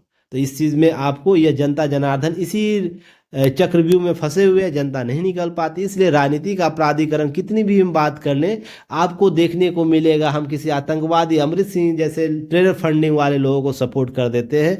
कभी देखिएगा बिहार में उस कॉन्सेप्ट में अपराधियों का कॉन्सेप्ट आपको देखने को मिलता होगा, जहां पर उसी के बल पर पूरा राजनीति बदल दिया जाता था। वोटिंग प्रक्रिया, बूथ कैपरिंग की जाती थी, ये सब चीज़ें आपको देखने को मिला। ताहिर हुसैन जैसे लोगों का आपको बोलबाला देखने को मिला। जम्मू कश्मीर में जो लोगों को काटा है उसको हम न्यायपालिका विधायिका में आते हुए देख सकते हैं। जिसके बयान सोशल मीडिया पर पड़े हैं उसको हम क्या कहते हैं कि हम विधायिका में शामिल कर लेते हैं, केवल और केवल मात्र इसलिए कि जनता इसे चुनकर भेज सकती है, जनता के प्रतिनिधियों के द्वारा चुना जाएगा तो उसे सभी तरीके से क्षम्य कर दिया जाएगा। इसी कॉन्सेप्ट में समझिएगा, दोष सिद्धि न होने के कारण वो निर्दोष, जुमले वाला कॉन्सेप्ट आपको चलता है। तो ये सब चीज़ें आपको समझना होगा। संगीन अपराधों वाला जो व्यक्ति है उसको यथासंभव किसी भी रूप से शामिल होने से जब तक नहीं रोकेंगे। नए कानून तो बने हैं, अब सोचिए, मैं एक एग्जांपल दे दूं, इसे बिहार कुछ मत लीजिएगा। लालू यादव पर कौन चल रहा है केसेस, 7 साल का उनको बैन किया गया, नहीं चुनाव लड़ सकते। और भी एक पार्टी थी, उनको दिया गया उनके सदस्य को। तो समझ के देखिएगा कि लालू यादव पर चारा घोटाला कब से चल रहा, अभी तक निर्णय उसका सही ढंग से नहीं आ पाया है। ऐसे ही मामले साउथ में ऐसे 20 साल 25 साल से चल रहे हैं। अभी हाल ही में येदियुरप्पा सरकार पर कुछ आरोप लगे ना, उस पर खाना पूर्ति की जा रही है, त्वरित न्याय नहीं। पर न्यायपालिका का भी इसमें दोष मैं मानता हूँ, व्यवस्थापिकाओं का दोष मानता हूँ। सभी संस्थाएं अपने जिम्मेदार पर्सनैलिटी से काम करेंगे तो ऐसे अपराधियों का कभी इन पराक्रम होगा, ये कॉन्सेप्ट जो मैंने बताया कभी नहीं हो सकता। तो हमारी संस्थाएं जवाबदेह नहीं रहेगी तो हम व्यवस्थाओं को कैसे सृजित कर पाएंगे, सिंपल सा है। तो इसे समझ के आगे बढ़िएगा। अब यहाँ पर समझिएगा कि राजनीति का अपराधीकरण प्रमुख कारण क्या है। चुनावी प्रक्रिया में खामियां है, न्यायिक प्रणाली में कमजोरी है, समाज की मानसिक और राजनीतिक संस्कृति है। तो यहाँ पर जाति, धर्म, क्षेत्र आपको देखने को मिलता है। लोकप्रियता और प्रभाव देखने को पड़ता है। बाहुबलियों का समाज में प्रभावी होता क्यों होता है, मैंने बताया अभी कॉन्सेप्ट को, उसको याद रखिएगा। जन समर्थन प्राप्त होता है, क्यों जन समर्थन प्राप्त होता है, वही कि त्वरित न्याय दिला देते हैं अपने बाहुबल के माध्यम से। तो जनता को लगता है यही तो हमारा माई बाप है ना, ऐसा कॉन्सेप्ट सुनते होंगे। हमको क्यों जाना न्यायपालिका में पैसे खर्च करना है, डेट पर डेट लेना, तारीख पर तारीख, तारीख पर तारीख वाला जो स्लोगन था आप लोग को याद होगा, डायलॉग होगा, वो याद होगा। क्यों लेना, हम यहीं से समाधान कर लेंगे। दो जमीनी विवाद है, एक बाहुबल को लाएंगे खड़ा कर देंगे, वो अपने बाहुबल को लाए खड़ा कर देगा, दोनों मंडवली करा के क्या करेगा, समस्या का समाधान ढूंढवा देगा। तो हम दोनों को सहमति दे देते हैं। ये सब चीजें याद रखिए। राजनीति का अपराधीकरण के दुष्प्रभाव क्या होता है? लोकतंत्र पर प्रभाव होता है, शासन व्यवस्था पर प्रभाव होता है, समाज पर प्रभाव देखने को मिलेगा, हर स्तर पर देखने को मिलता है। जो यहाँ पर लिखी गई है उसको एक बार जरूर देखिएगा। इसके अतिरिक्त क्या होगा? इसके अतिरिक्त चुनावों का राजनीति में अपराधीकरण को रोकने के उपाय हम क्या कर सकते हैं? चुनाव सुधार कर सकते हैं, न्यायिक सुधार करना होगा, जागरूकता और सामाजिक सुधार करने होंगे। तो ये सब हम करते हैं, पर मैंने आपको जो बातें बताई आपको उसको थीम बनाकर रखना। जब तक हम लाल फीताशाही, जब तक हम न्याय में देरी को नहीं रोकेंगे, तब तक ये समस्याओं का समाधान नहीं हो पाएगा। सभी संस्थाएं जवाबदेही तरीके से काम नहीं करेगी, तब तक इसका समाधान नहीं होगा। ये जो दुष्चक्र मैंने जो बताया, बीच में जनता पिस रही है, किस माध्यम? जब तक पार्टियों को इसकी आवश्यकता होगी, अपराधियों को पार्टी की आवश्यकता जब तक होगी, तब तक ये चीजें समाप्त नहीं होगी। हम कितना भी कानून बना ले, कितनी भी रिपोर्ट बना ले, कितना भी हम ढोल नगाड़े के साथ ये बात कर ले कि हम शुद्ध है, शुद्ध कोई नहीं है, क्योंकि जल ही अशुद्ध है। सीधा सा एक कॉन्सेप्ट समझिएगा। शुद्ध तब तक नहीं हो सकते जब तक जल शुद्ध नहीं होगा। जल जब तक अशुद्ध होगा, शुद्धिकरण की बात नहीं कर सकते। इस चीज को याद रखिएगा। चलिए आगे हम बात करेंगे इसके अतिरिक्त भारत के राजनीति में अपराधीकरण पर न्यायपालिका और सरकार का पहल क्या होता है। सुप्रीम कोर्ट ने निर्णय दिया 2013 में, अगर कोई सांसद या विधायक अपराध के मामले में दोषी ठहराया जाता है, उसकी सदस्यता तुरंत समाप्त होगी। बहुत अच्छा, पर दोष सिद्ध होगा, दोषी ठहराया जाएगा तब ना जी। आप 10 साल 20 साल 25 साल तक आप मामला लेके चलते, शर्म नहीं लगता है? शर्म लगना चाहिए। आप अभी तक न्याय सलमान खान का न्याय नहीं करवा पाए हैं। वो व्यक्ति जब रोड पर मार के निकल जाता है तो आप बाहुबलियों के तरीके से आप समाधान निकाल पाए? आज तक पंगु बन के रखे हुए, बस चीजों को निचोड़ना, जनता को चूसना है। दूसरा, हिरन का मामला देख सकते हैं, हिरन का मामला मार के निकल गए, दूसरा आम व्यक्ति मार ले, समझ में आ जाएगा। या बीपीएससी के मामले में देख सकते हैं, बीपीएससी के मामले में एक डीएम ने एक बच्चे को थप्पड़ मार दिया, क्या कर लिया न्यायपालिका? कुछ किया? कोई प्रशासन बोला? पर सारे व्यक्ति, सारे बच्चों को अपराध सिद्ध करने में, सारे टीचरों को अपराधी सिद्ध करने में एन केन पराक्रम अपने तकनीक लगा रहा है। यही व्यवस्थापिका में जब तक आप सुधार नहीं कीजिएगा, दोगलेपंथी वाला नीति नहीं छोड़िएगा, तब तक ये समस्या का समाधान नहीं होगा। अरे दोषी ठहराएंगे तब ना आप उसको सदस्यता रद्द करें, दोषी ही नहीं ठहरेगा वो, डेट पर डेट आपसे लेगा और आप पैसों के लेन देन पराक्रम में आप ये सब चीज़ें करते रहोगे। कोर्ट, फिर दूसरा सुप्रीम कोर्ट के निर्देश 2018 का मामला देखिएगा। राजनीतिक दलों के चुनाव के दौरान आपराधिक रिकॉर्ड वाले उम्मीदवारों की जानकारी सार्वजनिक करनी है। तो आपराधिक राजनीति, पहले दोषी नहीं हो रहा है तो उम्मीदवार जानकारी कहाँ देगा? वो बस बोलेगा हम पर FIR है। FIR का मतलब आप फर्स्ट रजिस्टर है, तो आप इसको एविडेंस के तौर पर नहीं मानिएगा कि नहीं ये दोषी है, तो यह मामला तब तक फंसा रहेगा। तो रिकॉर्ड देने से क्या हो जाएगा? जनता उसको तब तक मानती रहेगी जब तक आप व्यवस्था ठीक नहीं कीजिएगा। मैंने कॉन्सेप्ट बताया, पता है कि फलना अमुक व्यक्ति अपराधी है, मर्डर किया, बलात्कार किया है, उसको अभी है ना, उसको और भी उसके मामले ऐसे हैं। क्या बंगाल का मामला आपने नहीं देखा?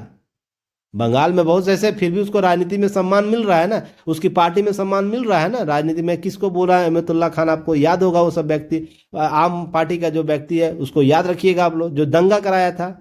ये सब मामले आपको, जब तक इस मामले को आप न्यायिक व्यवस्था में त्वरित न्याय नहीं दीजिएगा, उसको जो भी सजा है वो संतलिप्त है या नहीं, इसका निर्णय तो पहले कीजिएगा ना, उसको उसके लिए अपराधी घोषित कीजिएगा। तो आपको वहीं तक पहुंचने में समय लग रहा है, तो आप कैसे बेइज्जती तक इसको जनता से ऐसे कामना करते उसका समाधान कर दे।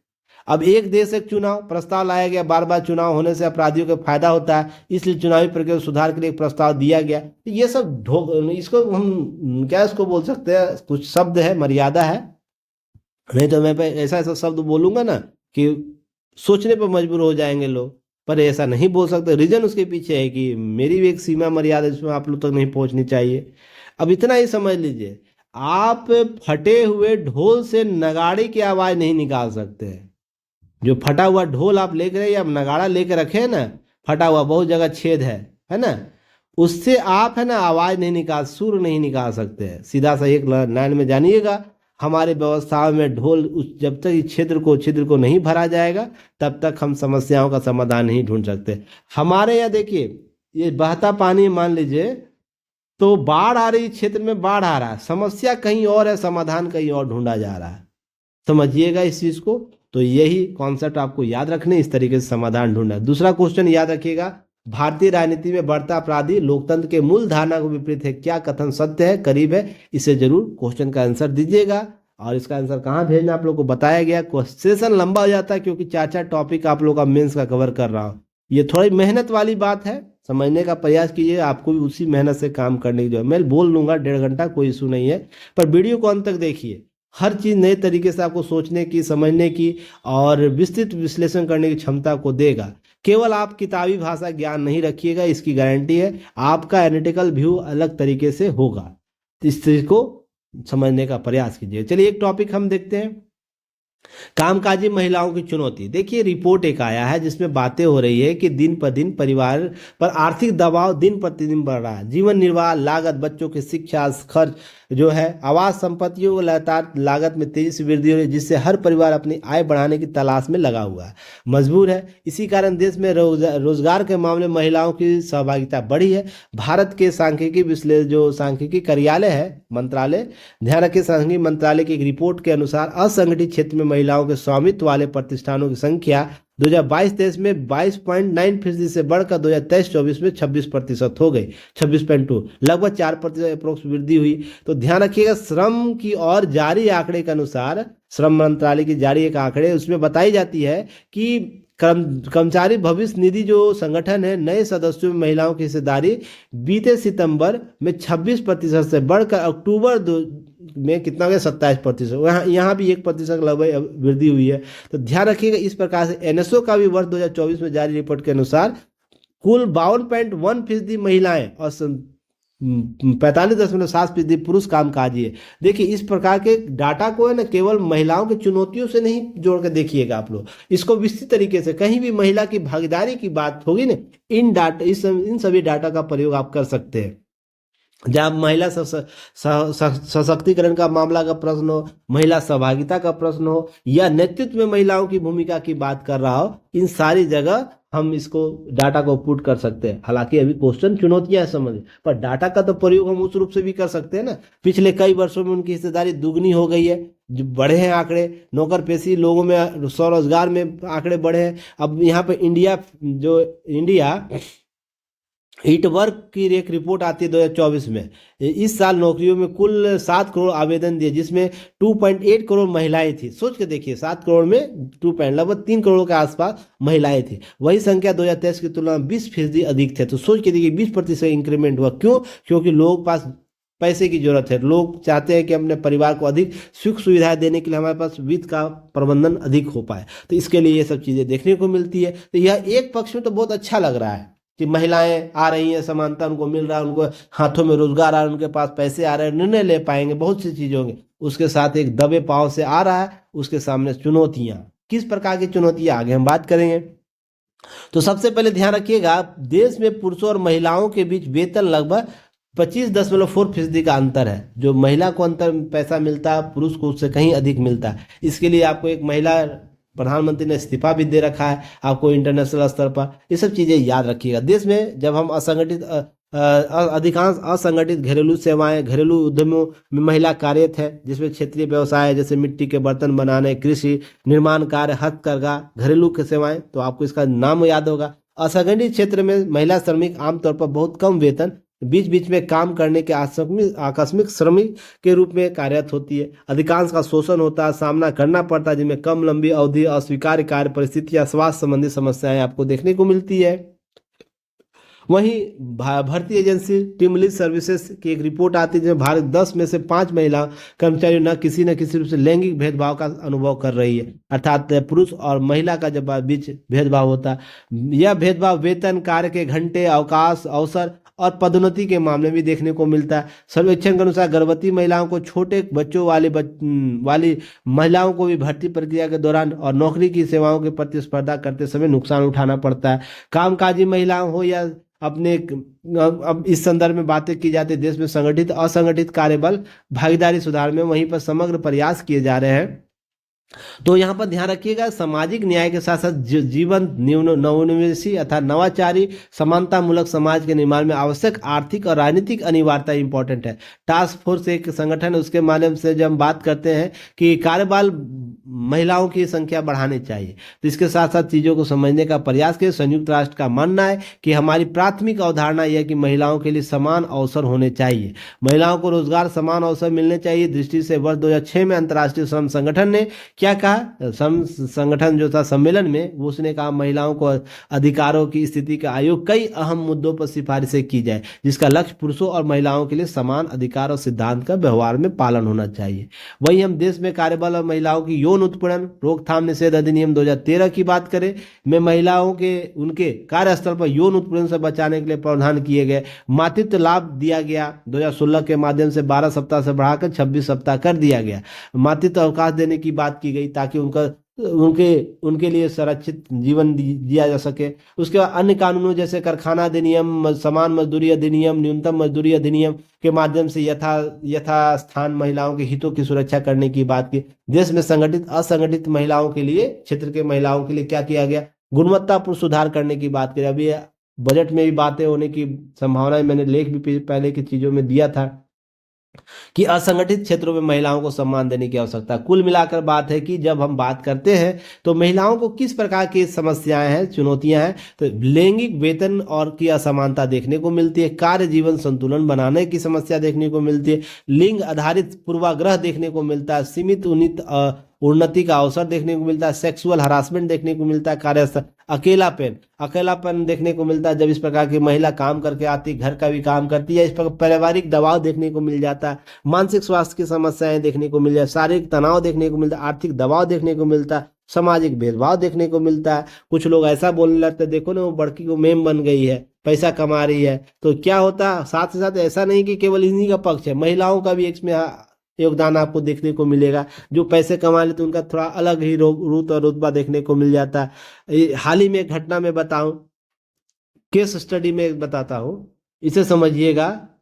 जहां मैं कार्यस्थल पर काम करता हूं, कार्यस्थल पर, और इसे वो समझने की आवश्यकता है, इसका मैं किसी की बुराई, उनकी एक अपनी नैतिक जिम्मेदारी है या नैतिक समझ हो सकती है, मैं उसका कोई दोहराए बात नहीं कर रहा, पर सामूहिक रूप से आपका क्या होना चाहिए।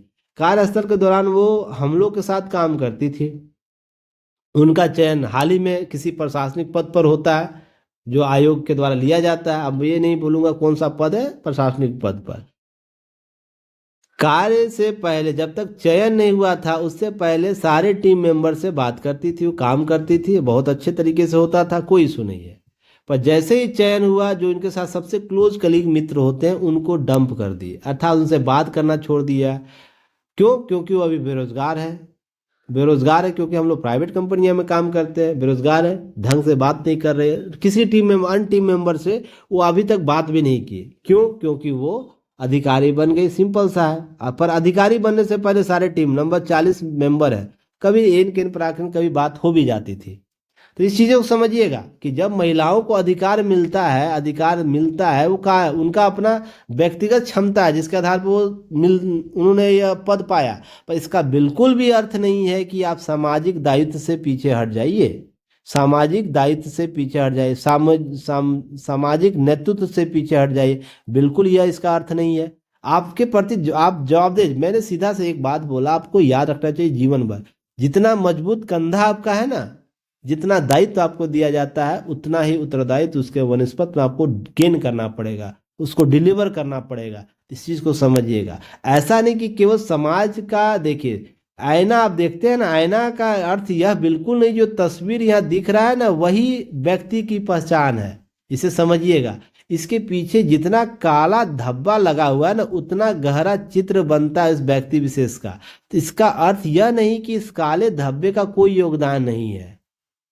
समझ में आ रहा है? ऐना जाके देखिएगा, पीछे ने पेंट लगाया जाता तभी आप सामने से चेहरा देख पाते हैं। तो इसकी तो पहचान आप कर लेते हैं, पर इसकी पहचान आपको, इस पेंट की पहचान नहीं करते जो इस आईने का आधार है। अगर ये नहीं रहे ना तो वो आईना कोई काम का नहीं है। तो सीधा सा सिंपल समझिएगा, केवल एक पक्षीय आकलन नहीं कीजिए, द्विपक्षीय आकलन कीजिए। जो हिडन पार्ट है उसका भी आकलन अपेक्षित है, उसका भी पार्ट आपको उतना ही गर्व के साथ आपको एक्सेप्ट करना होगा। हाँ, महिलाओं में चुनौतियों का एक पार्ट महिलाओं का भी नेचर है महिलाओं की भी भागीदारी है देखने को मिलता है, वो किस तरीके से बिहेव करते हैं अपने कलीगों के साथ, अपने निर्णय के साथ, पारिवारिक रूप से कैसे कैसे अपना बिहेव चेंज करते हैं, ये सब चीज़ें देखने को। ऐसा केस स्टडी हजारों पड़े हैं, उस केस स्टडी के आधार पर आकलन कीजिए। ऐसा नहीं कि आप महिला है तो महिला के आधार पर उसका आकलन नहीं करेंगे क्योंकि आप महिला वर्ग की ठेकेदार बनी हुई हैं, ऐसा बिल्कुल भी नहीं। या पुरुष है तो पुरुष का ठेकेदार बने हुए हैं आप, ऐसा नहीं कि महिलाओं का गलत आचरण हो रहा तो गलत इंटरप्रिटेशन किया जा रहा है तो उसका विरोध नहीं करेंगे। तो ये सब चीज़ें देखिए, केस स्टडी के माध्यम से सीखिए और इसका सही आकलन कीजिए। जब तक आप संतुलन नहीं बनाइएगा तो आप चीज़ों को बेहतर नहीं कर पाएगा। नारीवाद का देखिए, नारीवाद का कॉन्सेप्ट ऐसा बिल्कुल भी नहीं है कि नारियों ने ही ठिका रखा नारीवाद का, पुरुषों को भी अधिकार है। आप इसका एग्जाम्पल हम प्राचीन कालों से देख सकते हैं। महिलाओं को बढ़ाने के लिए जितना पुरुषों ने योगदान दिया है ना, उतना महिलाओं ने नहीं दिया है। पर आज क्या होता है, कुछ बुद्धिजीवी वर्ग पढ़ लिख लेने के बाद क्या बोलते हैं, नारीवाद का झंडा उठा बैठे हुए हैं। अच्छी बात है, उठाइए, पर इसका मतलब ये नहीं कि अन्य का अधिकार शोषण कर दीजिए। तो यह चीज़ें को संतुलन बनाइए, मेरे कहने का मतलब यही है। चुनौतियां केवल एक पक्षीय नहीं है, द्विपक्षीय चुनौतियां हैं। क्या कार्यस्थल पर लैंगिक आधारित पूर्वाग्रह होता है तो क्या महिला आधारित पूर्वाग्रह नहीं होता है? सिंपल सा लॉजिक समझिएगा। ये सब चीज़ें आपको ध्यान में रखने की जरूरत है। क्लियर है? चलिए ऐसे के टॉपिक पे आते हैं। देखिए, संवाद का सार्थकता बहुत ही बेहतर एक टॉपिक है जहां पर आपको यहाँ से प्रश्न पूछे जाएगा। संवाद अर्थात हम कम्युनिकेशन जिसे बोलते हैं, कम्युनिकेशन, जितना बेहतर कम्युनिकेशन एक से दूसरे व्यक्ति में होगा, उसे समझिएगा उतना ही अच्छा निर्णय सामने आएगा, उतना ही बेहतर संवाद क्रिएट होकर जो अंतिम निर्णय होगा वो निकल कर आएगा। जितना डिस्प्यूट, जितना भी संवाद का जो स्तर होगा अर्थात किसी प्रकार विवादित संवाद होगा, अंतिम दौर पर नहीं पहुंच पाएंगे तो ये सब चीज़ें उभर कर सामने आएंगी। हम देश विदेश की बात कर ले, घर परिवार की बात करें, उद्योग व्यवसाय की बात कर ले, सभी जगह कहीं ना कहीं संवाद एक महत्वपूर्ण पक्ष के तौर पर देखने को मिलता है।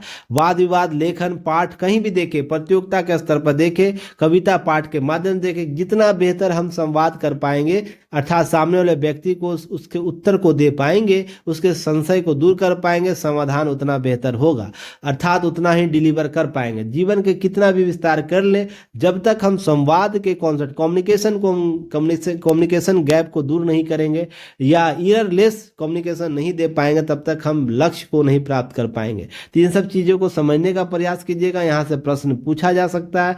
बेहतर संवाद बेहतर प्रशासन को जन्म देता है, बेहतर संवाद बेहतर समाज का निर्माण देता है, बेहतर संवाद बेहतर परिवार का निर्माण करता है। यहाँ से प्रश्न आपसे पूछा जा सकता है। इसलिए दो एक्स और वाई के बीच अर्थात दो से दो या दो से अधिक व्यक्तियों के बीच एक्स वाई, या हम बात करें ए बी सी डी, किसी भी अन्य संस्थाओं व्यक्ति यहाँ रख लीजिएगा, इसके बीच कैसे संवाद, परस्पर संवाद बेहतर हो सकते हैं, संगठन कैसे बेहतर हो सकता है, कैसे हो सकता है, इसको परस्पर समझने के लिए ये चीजें आपको समझनी होगी कि जब तक हम कार्य करने में, कार्यस्थल पर बेहतर कम्युनिकेशन नहीं बनाएंगे तब तक अंतिम लक्ष्य नहीं प्राप्त कर पाएंगे। जिसका एग्जाम्पल समझिएगा कि सिंपल सा, भारत का एक चेकलिस्ट, आपको चिकन नेक्स का थ्योरी जानते होंगे, है ना?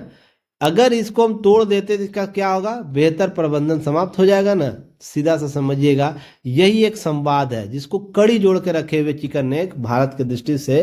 तो हम इस गैप को कभी समाप्त नहीं होने देना, इसके लिए हम सरकार संस्थाएं काम कर रही है।